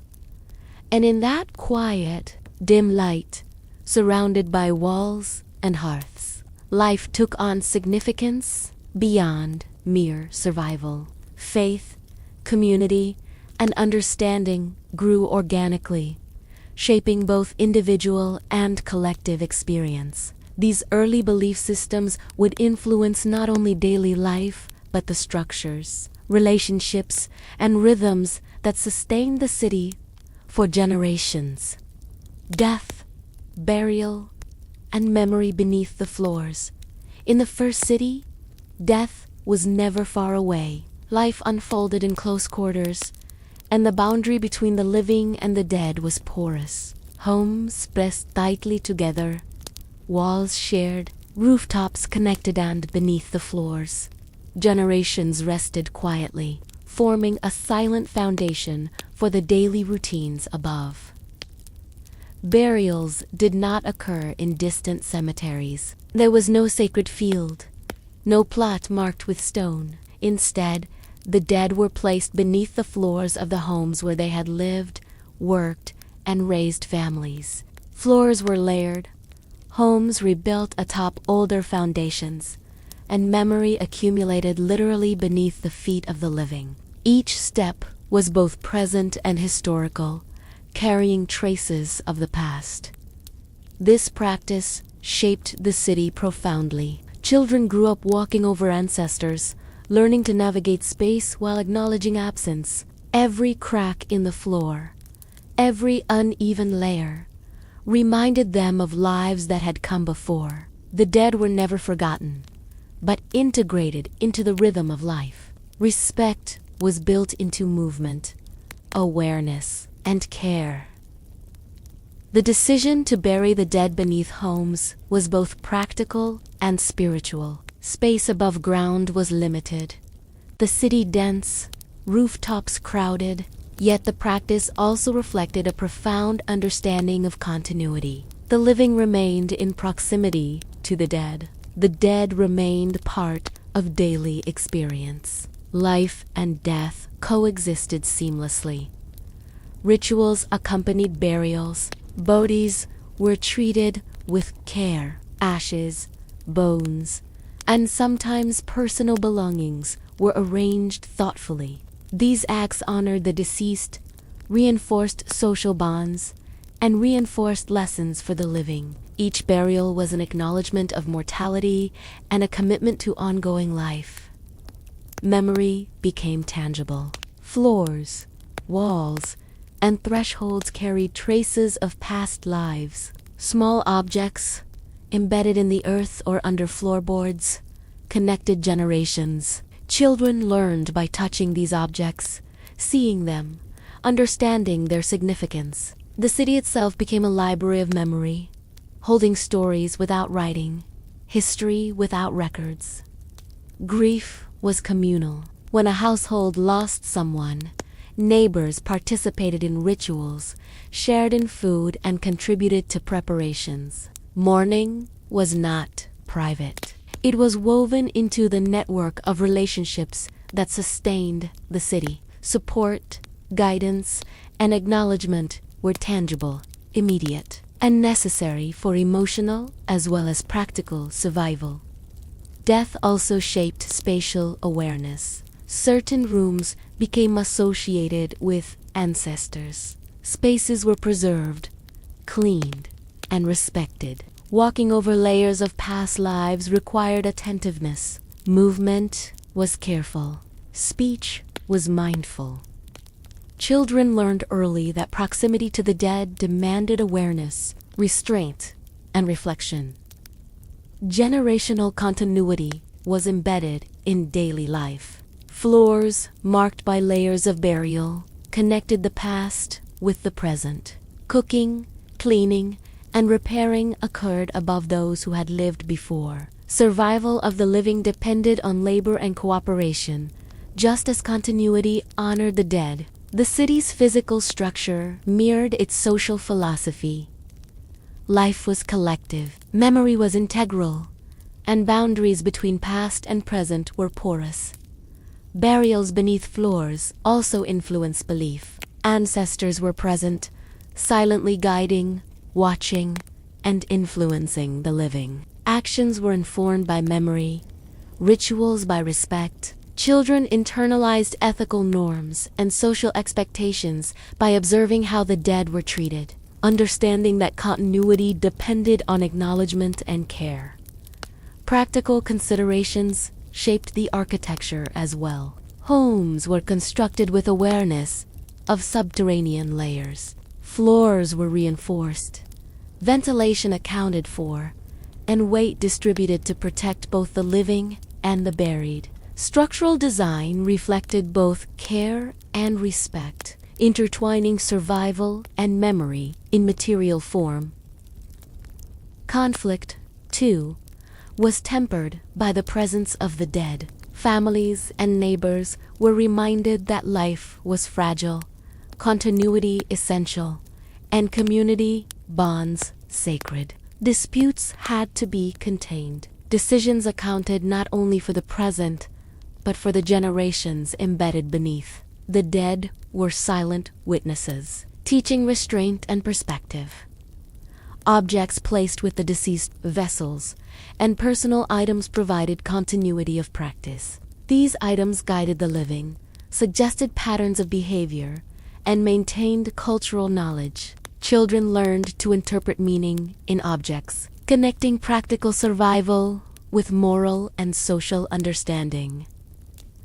The layering of floors also shaped the passage of time. New constructions incorporated old layers, life above advanced, while the past remained beneath, visible only through occasional exposure, storytelling, or careful excavation. The city's very structure measured the accumulation of generations, the persistence of memory, and the continuity of community. Through this intimate integration, death became part of life rather than an interruption. It grounded the city, giving rhythm to daily routines, humility to labor, and perspective to social interactions. Mortality informed decision-making, guided behavior, and strengthened the network of interdependence among households. Families were extended vertically as well as horizontally. Ancestors beneath floors, neighbors alongside, children learning above. This multi-layered familial network reinforced identity, social cohesion, and responsibility. To inhabit the city was to participate in a continuum, where every step was conscious and every action resonated with history. Even the youngest members of the city internalized lessons from the dead. Respect, caution, attentiveness, and cooperation were taught not just through observation of the living, but through awareness of those who had come before. Knowledge, behavior, and ethics were transmitted through physical proximity as well as social instruction. Death, burial, and memory became foundational to the city's endurance. Survival was not only a matter of food, fire, or shelter, but of respect, remembrance, and continuity. By embedding the past into the very foundations of daily life, the city nurtured a society that valued both life and memory, creating cohesion and resilience across generations. And so, beneath floors, life persisted in shadowed continuity. Mortality shaped architecture, relationships, ethics, and practice. Memory became tangible, survival became communal, and the city endured not in spite of death, but because of it. Trade, trust, and the slow spread of ideas. In the first city, survival depended not only on walls, fire, and labor, but also On exchange, trade emerged quietly, without markets or coins, yet it became essential for sustaining life and spreading knowledge. Goods, skills, and ideas traveled slowly along pathways that crisscrossed rooftops, alleys, and shared spaces, moving with the same deliberate care that marked daily existence. Trust was the invisible currency that enabled trade. No contracts existed. No written promises guaranteed fulfillment. Each exchange relied on observation, reputation, and shared understanding. A family offering grain or clay to a neighbor could expect assistance in return. But this expectation was unspoken and enforced not by law, but by social memory. Trust ensured that goods moved reliably and that ideas were respected when shared. Trade was intimate and deliberate. Barter occurred door to door, in small clusters, and across rooftops. Children observed, participated, and learned the rhythm of exchange. Skill, honesty, and reliability determined who could trade successfully. Those who broke trust found themselves isolated. Those who honored it gained reputation, influence, and subtle social authority. Goods themselves were practical and familiar. Grain, dried meat, firewood, water containers, and tools moved through the city according to need. Scarcity and abundance shaped patterns of exchange. Sharing was strategic as well as moral. It ensured that no household faltered in ways that threatened collective survival. Every act of trade reinforced interdependence.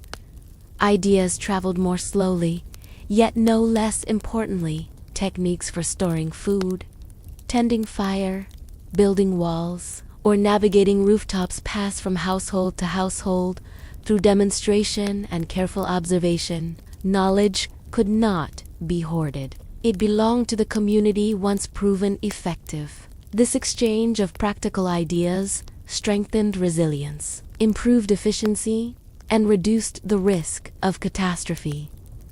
Trust guided the spread of these ideas. A method observed in one household might not be adopted immediately elsewhere. Careful observation ensured that the technique was reliable. Reputation determined whose advice was followed. Elders, experienced hands, and consistent contributors became trusted sources. Knowledge moved along the same channels as resources, intertwining material and intellectual exchange. Trade was not uniform or formal. Exchanges were situational, responding to immediate need and available resources. When a roof required repair, neighbors might provide tools or labor in return for food or assistance later. Skills, as well as objects, were traded. The city became a web of interdependent transactions, invisible yet essential, keeping survival and learning synchronized. Children played a central role in this exchange network. They observed transactions, mimicked procedures, and carried messages or small items between households. Their participation was both practical and educational. Through this, younger generations internalized the norms of trade, cooperation, and trust without explicit instruction. Ideas spread alongside goods, often indirectly. A new method for reinforcing a wall, discovered by one family, might be observed by others, adapted to local conditions, and eventually shared widely. Simple innovations, changes in hearth design, storage technique, or water collection rippled slowly through the city. Progress occurred incrementally, quietly, and communally. The architecture of the city facilitated this exchange. Homes pressed together, rooftops connected, and walls served as shared boundaries. Movement between households was easy but visible. Proximity reinforced accountability. Trading a tool or idea in one rooftop cluster could quickly be noticed by others, spreading knowledge efficiently and ensuring that cooperation remained consistent. Resource scarcity reinforced collaboration. No family could survive entirely on its own. Sharing grain, firewood, or water was both practical and ethical. The community's stability depended on the careful management of surplus and deficit. Trust became essential not just for efficiency, but for survival itself. Breaches of trust were immediately consequential. Observing patterns also shaped expectations. Families learned who was reliable, who innovated effectively, and who maintained resources responsibly. These observations guided future exchanges, creating a self-regulating economy based on reputation, skill, and attention. Trade and trust reinforced each other, weaving a social fabric that bound the city together. Ideas carried social as well as practical weight. A new technique or approach, once adopted, could influence norms, rituals, and behavior. Knowledge of seasonal patterns, fire management, or food preparation shaped daily routines and moral expectations. Innovation was communal and adaptive, evolving slowly as practices proved effective and safe. Even minor items circulated with significance. The design of a container, the form of a tool, or the placement of grain could carry lessons, prompting reflection and adaptation. Objects became vessels of knowledge as well as utility. Observation of small details taught efficiency, caution, and innovation. Trust also extended beyond immediate exchange. People learned to anticipate neighbors' needs, offer assistance preemptively, and contribute without immediate return. This proactive cooperation strengthened bonds and reinforced the social network. Trust became both practical and moral, a guiding principle of city life. The slow spread of ideas ensured continuity. Across generations, children internalized techniques, norms, and ethical frameworks naturally, observing elders and mimicking practices. Knowledge survived even as individuals passed away, becoming embedded in communal behavior. Trade and innovation became woven into the rhythm of survival itself. This system of trade, trust, and idea exchange created resilience. Even in lean seasons or after disasters, households could rely on shared knowledge and pooled resources. The city functioned as an interconnected organism, where cooperation, observation, and innovation ensured continuity. Progress was measured not in wealth accumulation but in the survival and adaptation of the collective. The city's economy was thus both practical and moral. Labor, exchange, and observation were inseparable. Trust regulated behavior. Reputation determined influence. Ideas spread slowly but decisively. Survival depended on participation, cooperation, and shared attention, creating a society in which every act, no matter how small, contributed to the whole.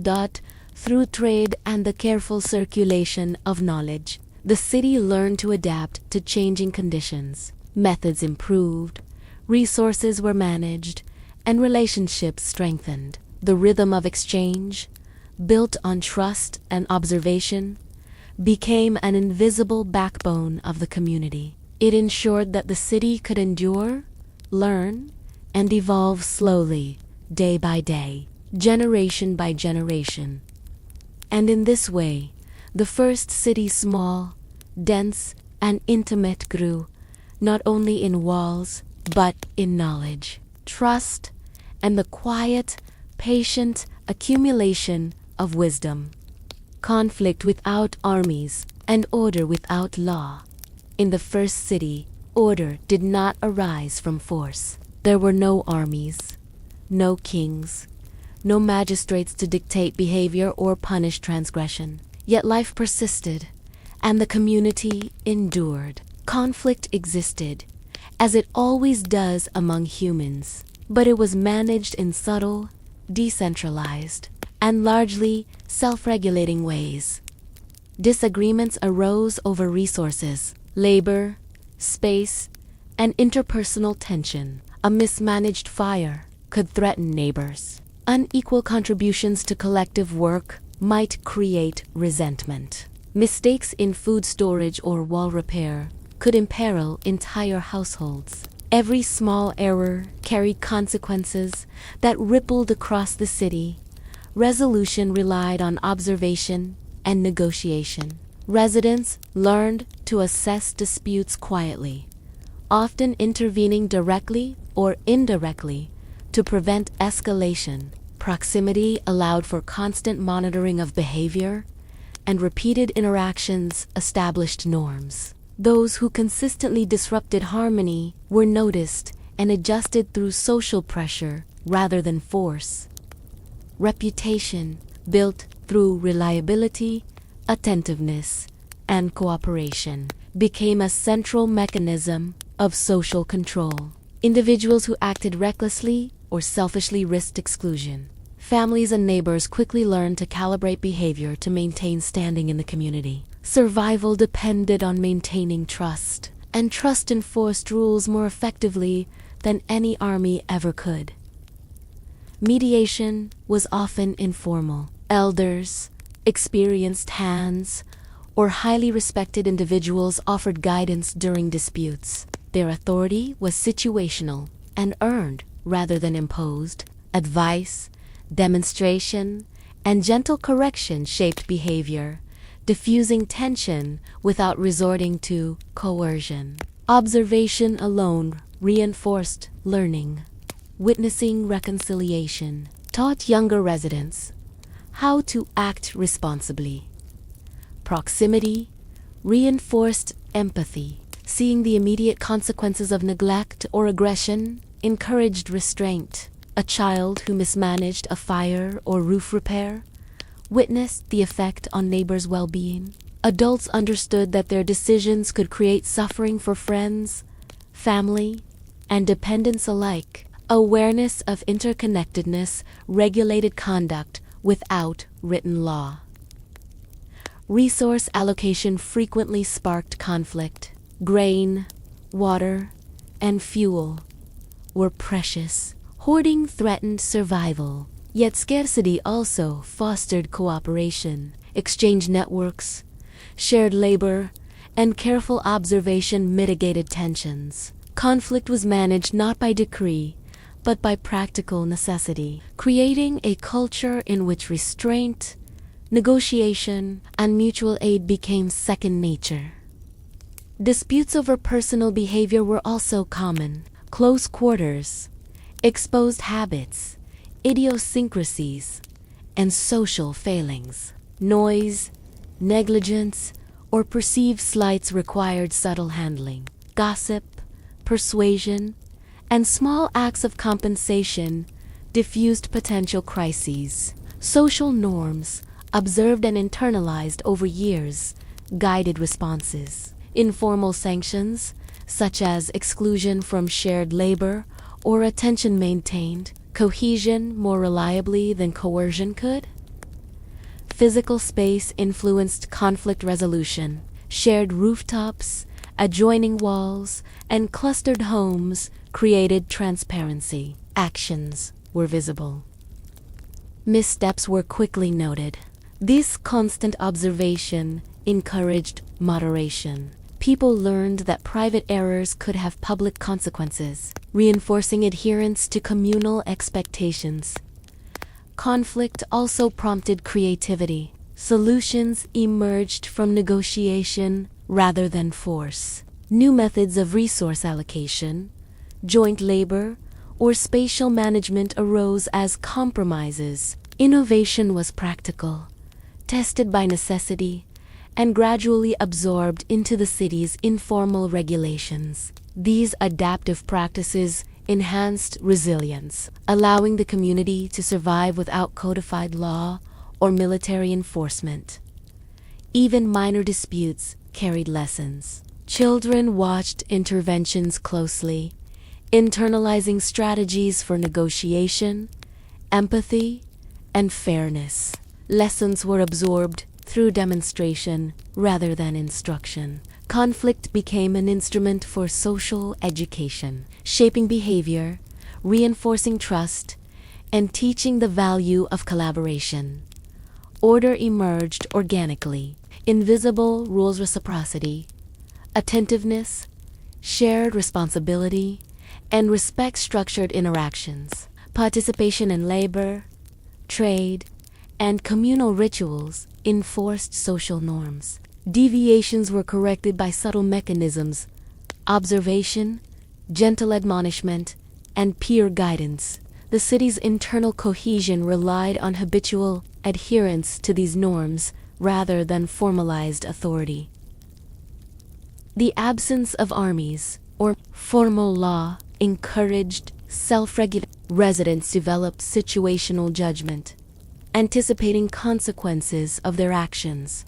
Observation, empathy, and moral reasoning guided choices. Each individual carried responsibility not only for personal survival, but for the well-being of neighbors, creating a self-reinforcing cycle of cooperation. Conflict was rarely violent. Weaponry, large gatherings, and centralized authority were absent. Instead, disagreement was resolved through practical problem-solving. Social cohesion, transparency, and interdependence minimized risk. Physical proximity ensured accountability. Patterns of participation, observation, and reciprocity mediated tension, creating a durable, low-conflict society. Disputes were contextual and situational, not codified or abstract. Expectations were learned through experience. Children absorbed social rules by observing adult responses. Mistakes, whether in labor, resource allocation, or interpersonal conduct, were corrected organically. Lessons were internalized rather than imposed, producing behavior aligned with communal survival. The city functioned as a living organism. Every household, every rooftop, and every interaction contributed to collective order. Conflict arose naturally, but was mitigated through embedded norms, attentive observation, and cooperative behavior. No formal authority was necessary. Social equilibrium emerged from the interplay of necessity, trust, and observation. Generational memory reinforced stability. Mistakes, reconciliations, and successful interventions were observed, remembered, and imitated. Social lessons accumulated over time, gradually shaping a culture of restraint, empathy, and collaboration. Conflict became a teaching tool, order a lived experience, and law a subtle presence embedded in practice rather than decree. Through these mechanisms, the city endured. Proximity, interdependence, and trust regulated behavior. Participation in labor, ritual, and exchange created cohesion. Observation, negotiation, and empathy resolved tension. Order emerged not through fear or coercion, but through shared responsibility, continuity, and moral understanding. In this way, the first city achieved what many later societies required armies, kings, or legal systems to enforce. It maintained stability through human attentiveness, practical cooperation, and quiet moral guidance. Conflict was inevitable, but it was absorbed, regulated, and transformed into lessons. Order was constant, though invisible, sustained by the collective intelligence of a community that lived, worked, and survived together. Why the city did not last forever. For centuries, the city endured. Walls held, roofs stood, fires burned, and children learned the rhythms of life above and below the floors. Yet, as all human endeavors, the city was not permanent. Its survival depended on delicate balances, resources, environment, and social cohesion. Eventually, these balances began to falter. The land that had once supported the city's food stores and water collection slowly changed. Soil, war, thin repeated harvests, leached fertility, and the surrounding fields became less productive. Resources that had been abundant in earlier generations grew scarce. The delicate network of trade and labor began to strain under the pressure of environmental limits. Population dynamics also contributed. Families expanded, children grew into adulthood, and the number of mouths to feed increased steadily. The city's walls and rooftops, once sufficient for everyone, became crowded. Spatial tension emerged. Small disputes that had once been easily mediated grew more frequent. Shared resources became contested. The invisible rules, while resilient, were tested beyond their original capacity. Natural events exerted pressure as well. Droughts, heavy rains, floods, and unexpected fires challenged the city's infrastructure. Roofs collapsed under accumulated snow. Walls weakened with repeated exposure to wind and rain. Water supplies fluctuated unpredictably, leaving some households vulnerable. Survival relied on communal labor, yet repeated crises fatigued even the most diligent residents. Social cohesion, built over generations, began to strain under the weight of scarcity and overcrowding. Trust, once the backbone of daily life, was challenged by competition. The invisible rules that had guided behavior could not fully compensate for growing pressures. Some households withdrew, hoarded resources, or resisted shared labor. Small fractures in behavior echoed through the tightly woven community. Trade, which had once moved smoothly along rooftops and between homes, slowed. Scarcity meant that goods were harder to produce, and the reliability of exchange diminished. Knowledge and innovation continued, but practical survival required ever greater effort. The city had adapted before, yet each generation faced new challenges. An adaptation required coordination that was increasingly difficult to maintain.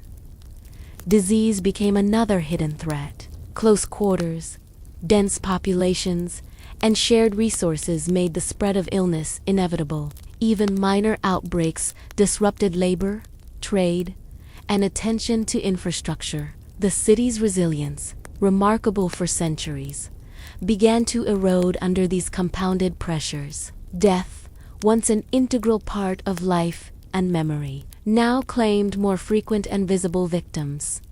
The cumulative effect of these challenges led to gradual migration. Families and individuals began to leave in search of better resources, safer ground, or more space. Departure was often quiet, uncoordinated, and homes were abandoned slowly, sometimes leaving children with elders, sometimes leaving structures half-made. The social network that had once bound the city together began to unravel. Psychological strain played a role as well. Generations accustomed to the security of collective living found themselves adjusting to scarcity, unpredictability, and partial isolation. Anxiety, fatigue, and frustration tested the norms that had once guided behavior. The invisible rules, while deeply internalized, could not counteract the cumulative stress of environmental and social challenges indefinitely. Even communal rituals began to wane. Food sharing, roof maintenance, fire tending, and observance of cycles were performed less consistently. Participation decreased as households prioritized survival over cohesion. The practices that had held the city together in written laws, shared labor, observation, and reciprocity eroded as resources dwindled and population declined. The physical infrastructure of the city also reflected decline. Floors weakened, walls cracked, and rooftops became hazardous. Layers built over generations were no longer maintained with the same diligence. Burials beneath floors accumulated more quickly than care could manage, altering the structural integrity of homes. Objects and tools were left behind, silent witnesses to a community in slow retreat. Innovation, while persistent, could not compensate fully for environmental limits. Techniques for soil management, water storage, and structural repair improved, yet they were insufficient to restore the balance that earlier generations had enjoyed. Knowledge continued to spread, but it became less effective as the city contracted and resources remained finite.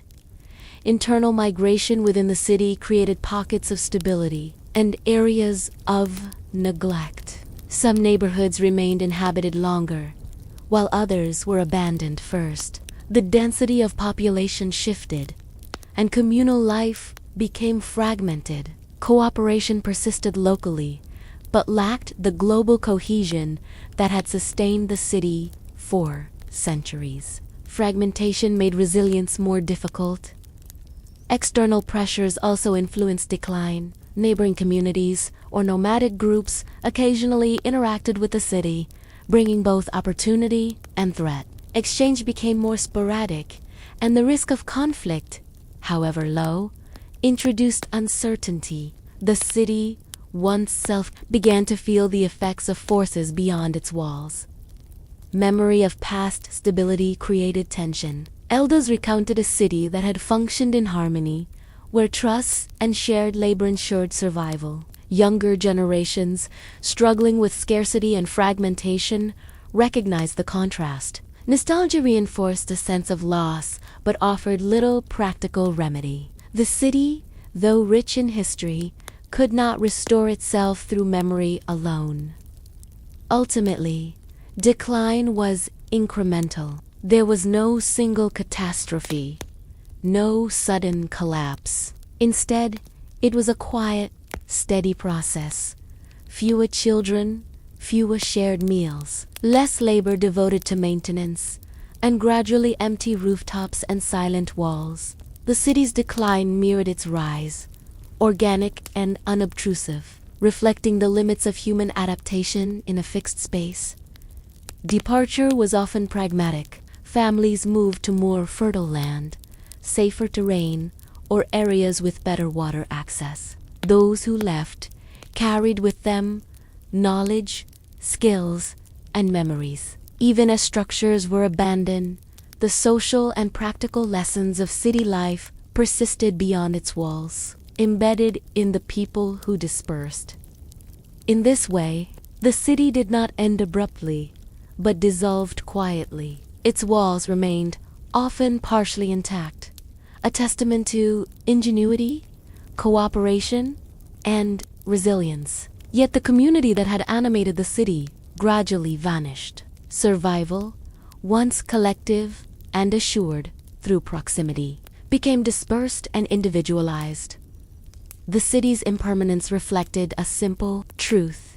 Even remarkable human ingenuity and social cohesion cannot indefinitely overcome environmental, demographic, and practical limits. For centuries, the first city flourished, adapted, and endured, but eventually, its form and function could not withstand the complex pressures it faced.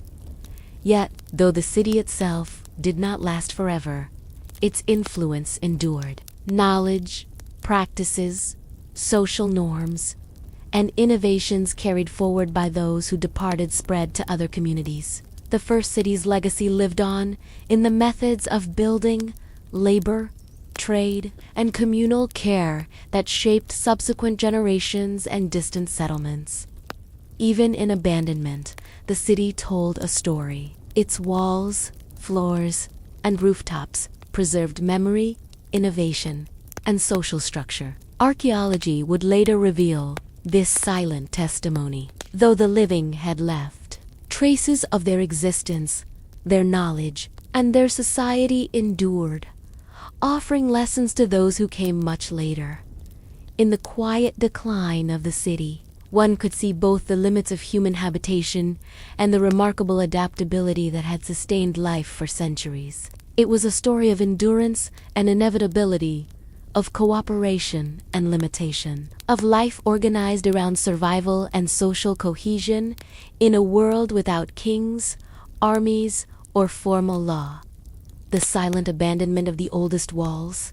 Time moves differently when measured by absence rather than presence. The first city, once vibrant with labor, ritual, and observation, eventually fell silent. Walls that had echoed with footsteps, voices, and the hum of daily life now stood empty, abandoned slowly and without fanfare.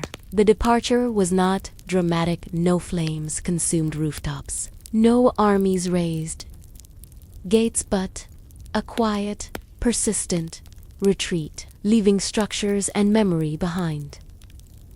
The oldest walls, thick with centuries of repair, reinforced over generations, became monuments to endurance, even as their purpose faded. Cracks formed where care had ceased, mortars loosened, and rooftops sagged under accumulated weight. Floors that had once carried generations of children now bore only the marks of wind, rain, and slow decay. Nature began reclaiming spaces once tamed by human hands. Vegetation crept along walls and through cracks, softening the harsh geometry of the city. Moss, grass, and small shrubs sprouted where footpaths had once guided labor and daily routines. Roofs, no longer tended, allowed seeds to take root, slowly breaking tiles and loosening beams. The city's architecture, once a testament to collective survival, transformed into a landscape of quiet ruin. Even in abandonment, traces of life persisted. Tools lay where they had been last used, hearts still held charred remnants of fires, and storage pits contained remnants of grain and utensils. These vestiges were silent witnesses to the rhythm of daily life, offering clues to the ingenuity, care, and labor that had once defined the city. Floors, layered over centuries of human activity, retained the imprints of memory. Burials beneath. Homes, once integral to life, now marked the passage of generations. Ashes and bones, carefully interred, remained beneath tiles and packed earth, forming a subtle foundation of human history. Every step across these floors now became an act of walking over both memory and silence. Walls that had once delineated households and defined social space lost their immediate function, yet they retained a subtle presence. Cracks and repairs told stories of past labor, care, and attention. Observation of these walls revealed patterns of life, where people had leaned, where objects had been placed, where children had played. Even in emptiness, walls communicated the persistent imprint of human existence. The city's layout, once dense and navigable only through careful attention to rooftops and pathways, became labyrinthine in silence. Paths grew obscured by vegetation and debris. Movement required caution. Previously familiar routes became unfamiliar and disorienting. The intimacy of daily life, proximity to neighbors, observation, and shared labor was replaced by solitude and space, reclaimed by nature. Materials left behind told stories of adaptation and survival. Clay walls bore traces of repeated reinforcement. Plaster showed signs of continuous repair, and stone foundations revealed careful engineering. Even as human presence waned, these structural elements testified to skill, ingenuity, and cooperation. The city itself remained a text, legible to those patient enough to observe. Small objects preserved memory in subtle ways. Utensils, weaving, implements, grinding stones, and storage vessels lingered in situ. Their presence suggested practices, routines, and habits of daily life. Each item was a fragment of social and material culture, waiting silently for rediscovery. Testimony to the intimate work that had sustained generations. Animals, too, adapted to abandonment. Birds nested in rooftops. Small mammals burrowed into walls, and insects claimed forgotten niches. The ecosystem shifted slowly, integrating the city into a broader natural cycle. Human absence transformed the environment, yet left behind a unique imprint: structures, artifacts, and patterns that had been meticulously shaped by the community. The city's silence was both physical and temporal. Sounds of labor, trade, and conversation disappeared, replaced by wind, water, and the occasional animal. Light, once channeled through controlled openings, now fell freely into interiors, illuminating layers of memory and decay. The rhythm of life, carefully maintained by invisible rules, labor, and ritual, gave way to the unstructured cadence of natural processes. Yet abandonment was not instantaneous. Some homes were vacated before others. Some families lingered, tending fires or reinforcing walls temporarily. Gradual departure allowed partial preservation. Skills and knowledge migrated with people, ensuring that while the city emptied, its lessons endured. The emptiness was therefore a slow, deliberate transition, not a sudden rupture. Even in decay, the city retained echoes of social cohesion. Pathways, rooftops, and walls hinted at networks of labor, observation, and mutual care. Floors bore impressions of collective activity. Burials beneath homes preserved connections across generations. Observers, future inhabitants, or archaeology, reconstruct patterns of human life from these traces, demonstrating that abandonment did not erase the past, but layered it in silence. The city's decline also revealed the fragility of human constructs. Walls that had resisted centuries of environmental stress eventually faltered. Roofs collapsed under accumulated debris. Floors shifted as materials settled unevenly. While abandonment was quiet, the slow disintegration of structures was inexorable, emphasizing the limits of human adaptation, even in highly organized and cooperative societies. Memory persisted in intangible ways. Oral traditions, practices, and knowledge, carried forward by those who left, ensured that the city's influence extended beyond its walls. Trade techniques, labor organization, and social norms survived in dispersed communities, preserving the essence of city life. Abandonment transformed the city from a living organism into a reservoir of cultural memory. Archaeological interest in such sites would eventually reveal these silent layers. Excavation uncovered floors, walls, tools, and burials. Each fragment offered insight into survival, cooperation, and human ingenuity. The city's architecture, even in ruin, testified to a sophisticated understanding of communal life, resilience, and adaptation to environment and scarcity. The silent abandonment also emphasized the temporality of human settlements. Even carefully planned, cooperative, and resilient cities could not endure indefinitely without adaptation to changing environmental and demographic pressures. Nature, scarcity, and migration ultimately determined longevity, while human ingenuity and cooperation dictated persistence over centuries. Yet, for all its emptiness, the city retained a sense of presence. Walls, floors, and objects carried memory. The echoes of invisible rules, labor, and ritual were preserved in material form. Anyone traversing the city could feel the imprint of past life, the rhythm, care, and attention that had sustained a community for generations.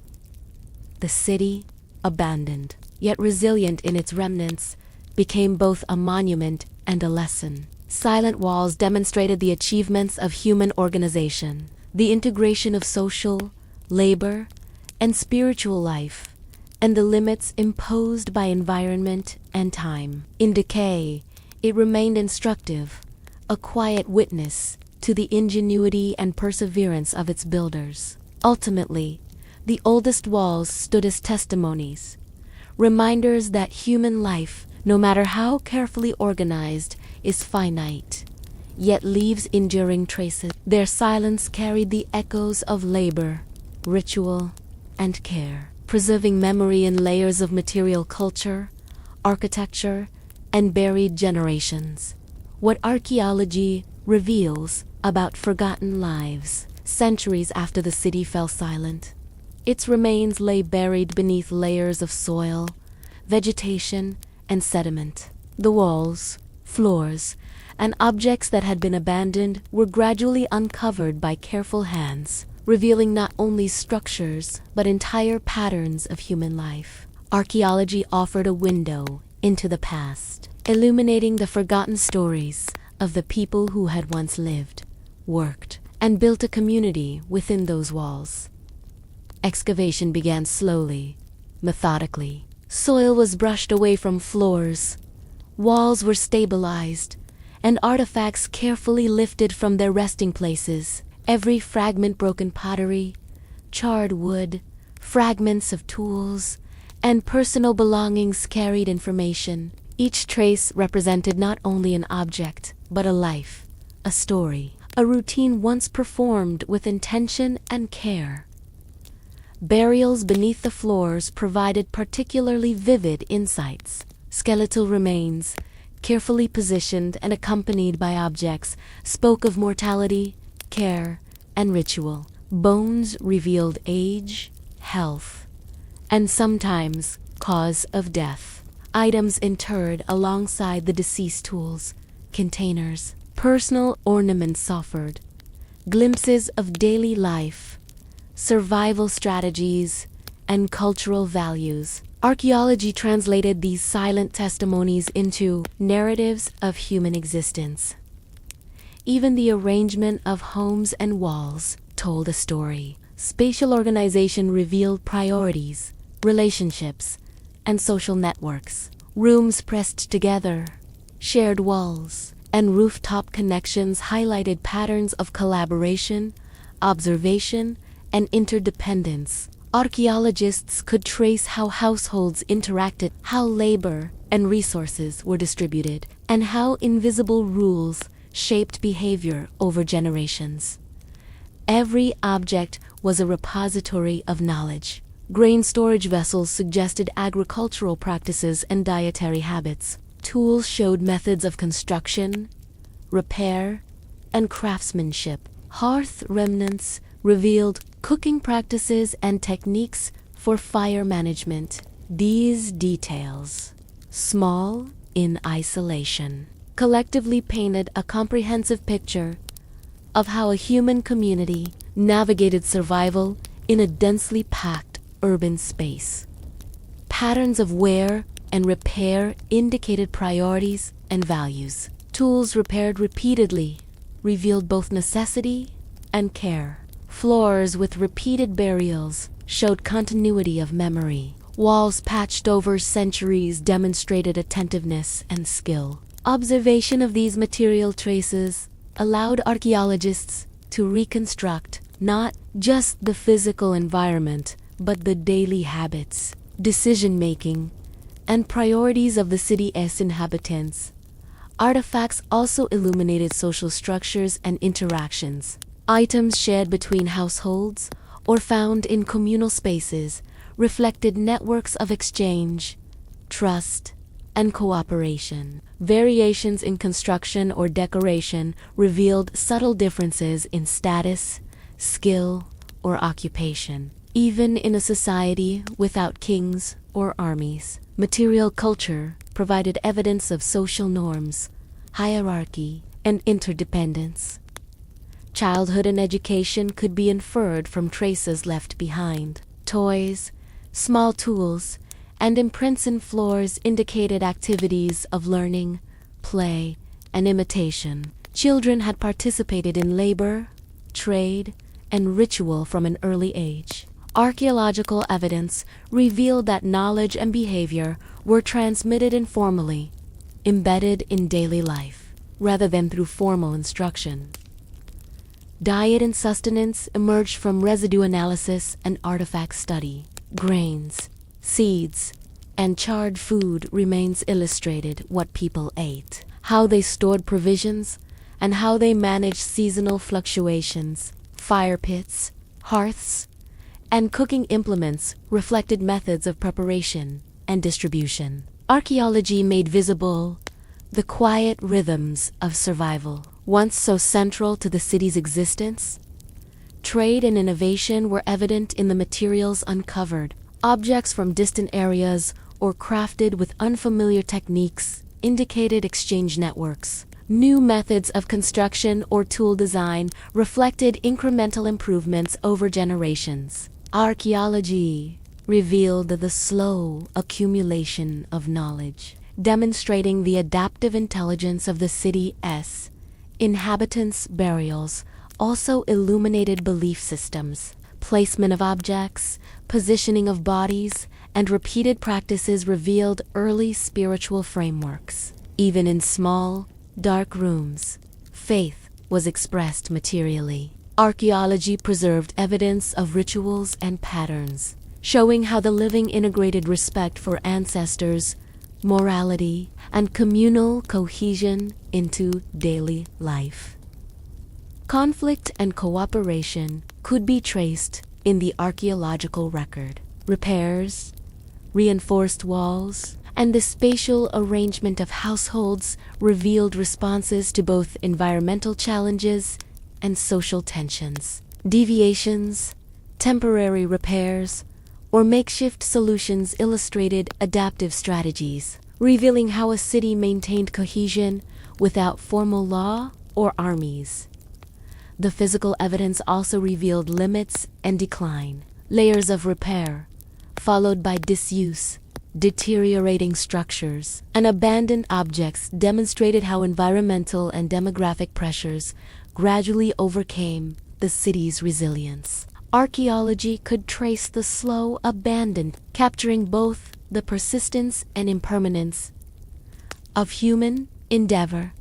Tools, hearths, and communal objects reflected labor without wages. Archaeologists could identify work routines, task specialization, and household responsibilities. The city's economy, based on cooperation, trust, and shared necessity, was inscribed in material traces. Objects revealed not just survival, but the social logic that structured labor, exchange, and mutual support. Observation of walls, floors, and artifacts illuminated the accumulation of generations. Burials, repairs, and reused materials indicated continuity, memory, and adaptation. Each layer was a palimpsest of experience, recording how families and neighbors navigated life, labor, and mortality. Archaeology transformed these traces into narratives of resilience, creativity, and collective intelligence. Even subtle details, like wear patterns or discarded fragments, revealed relationships. The placement of objects suggested proximity, preference, and care. Repeated use indicated importance. Small signs of maintenance or repair highlighted attentiveness, concern for future generations, and the integration of practical and moral reasoning into daily life. Through careful study, archaeology resurrected a city that had long been silent. Walls, floors, tools, and bones combined to narrate a society organized around survival, trust, cooperation, and attention to detail. The people's ingenuity, belief systems, and social networks, though long gone, were made visible through material culture. In this way, forgotten lives were remembered. The city, though abandoned, continued to teach, It offered insight into human resilience, the interplay of survival and morality, and the ways communities adapt to environmental and social pressures. Material treasures preserve the essence of a society that had endured for centuries, quietly passing knowledge across generations. Archaeology showed that the first city was more than ruins. It was a testament to observation, cooperation, and adaptation. It revealed how humans could live densely, work collectively, and maintain social cohesion without kings, armies, or formal law. Each artifact floor and wall spoke to a life of intent, care, and quiet ingenuity. Ultimately, the city's remnants reminded future generations of what had been achieved and what had been lost. Even centuries later, the structures, tools, and burials communicated lessons about human ingenuity, cooperation, mortality, and the limits imposed by environment and scarcity. Archaeology preserved the memory of lives once lived, ensuring that silence could still tell a story. How the first city still shapes our world today. Long after the first city fell silent, its walls crumbled, roofs collapsed, and streets became overgrown with grass and shrubs. Its story endured not through speech or writing, but through the traces it left behind. Those ancient walls, buried floors, and abandoned tools carried lessons about human ingenuity, cooperation, and resilience that continue to ripple through time, influencing the way societies are built even today.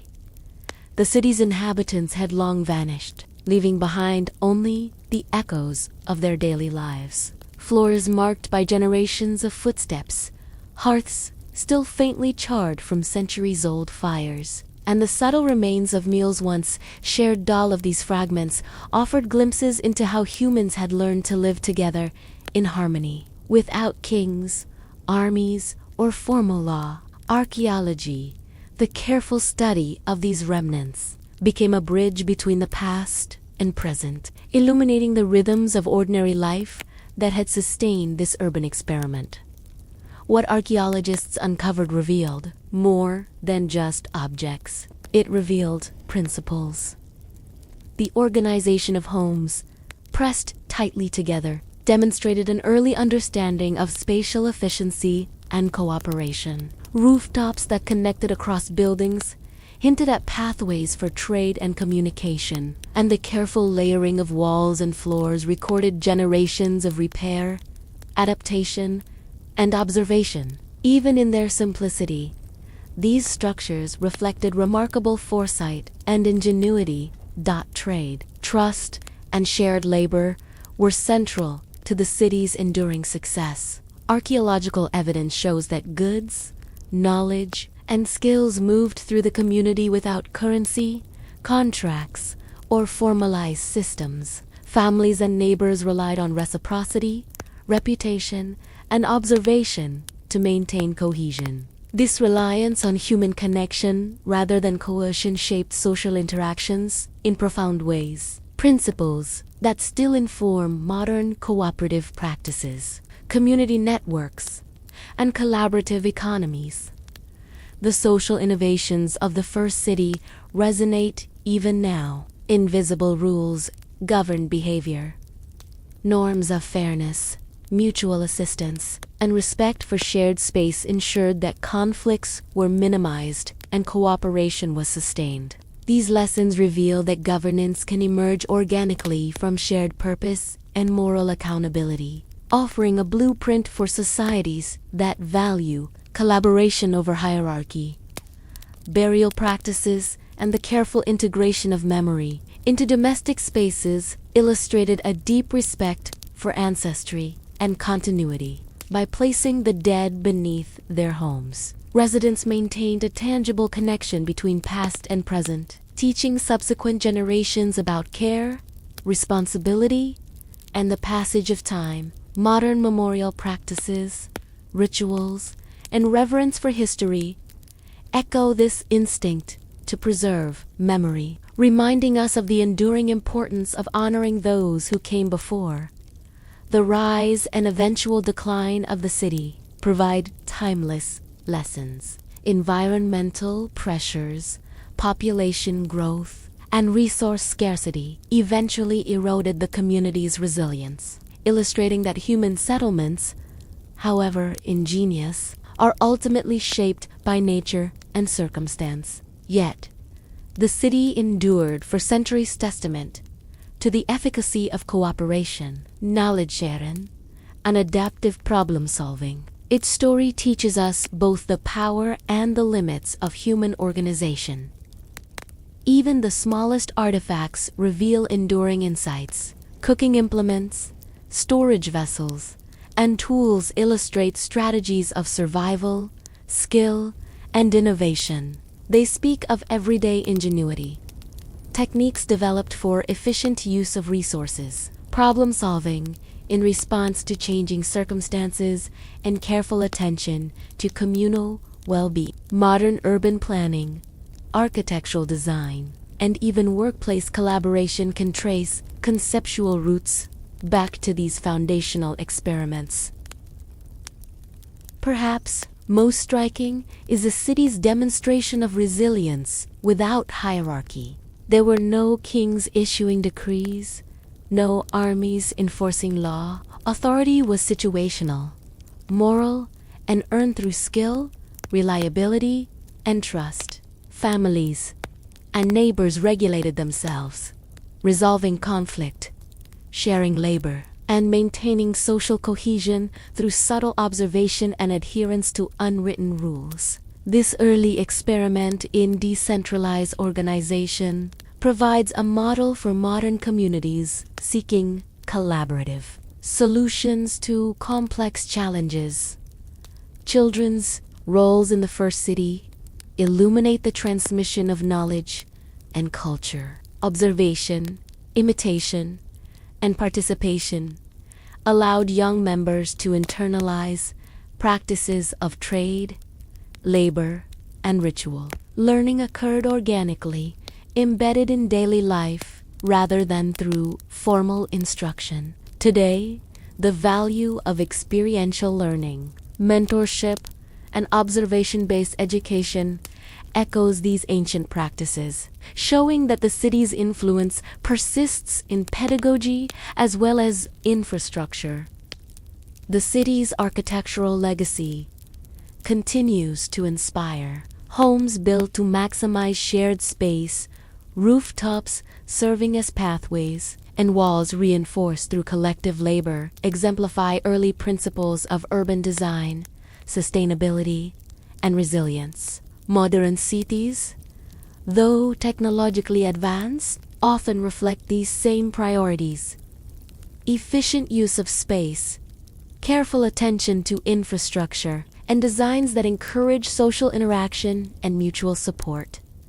Even decline carries lessons. The gradual abandonment of the city demonstrates the impermanence of human endeavor, the inevitability of environmental limits, and the consequences of social and demographic pressures. Yet, the way in which people adapted, innovated, and cooperated during both growth and decline offers guidance for contemporary societies facing challenges of climate, resource management, and population dynamics.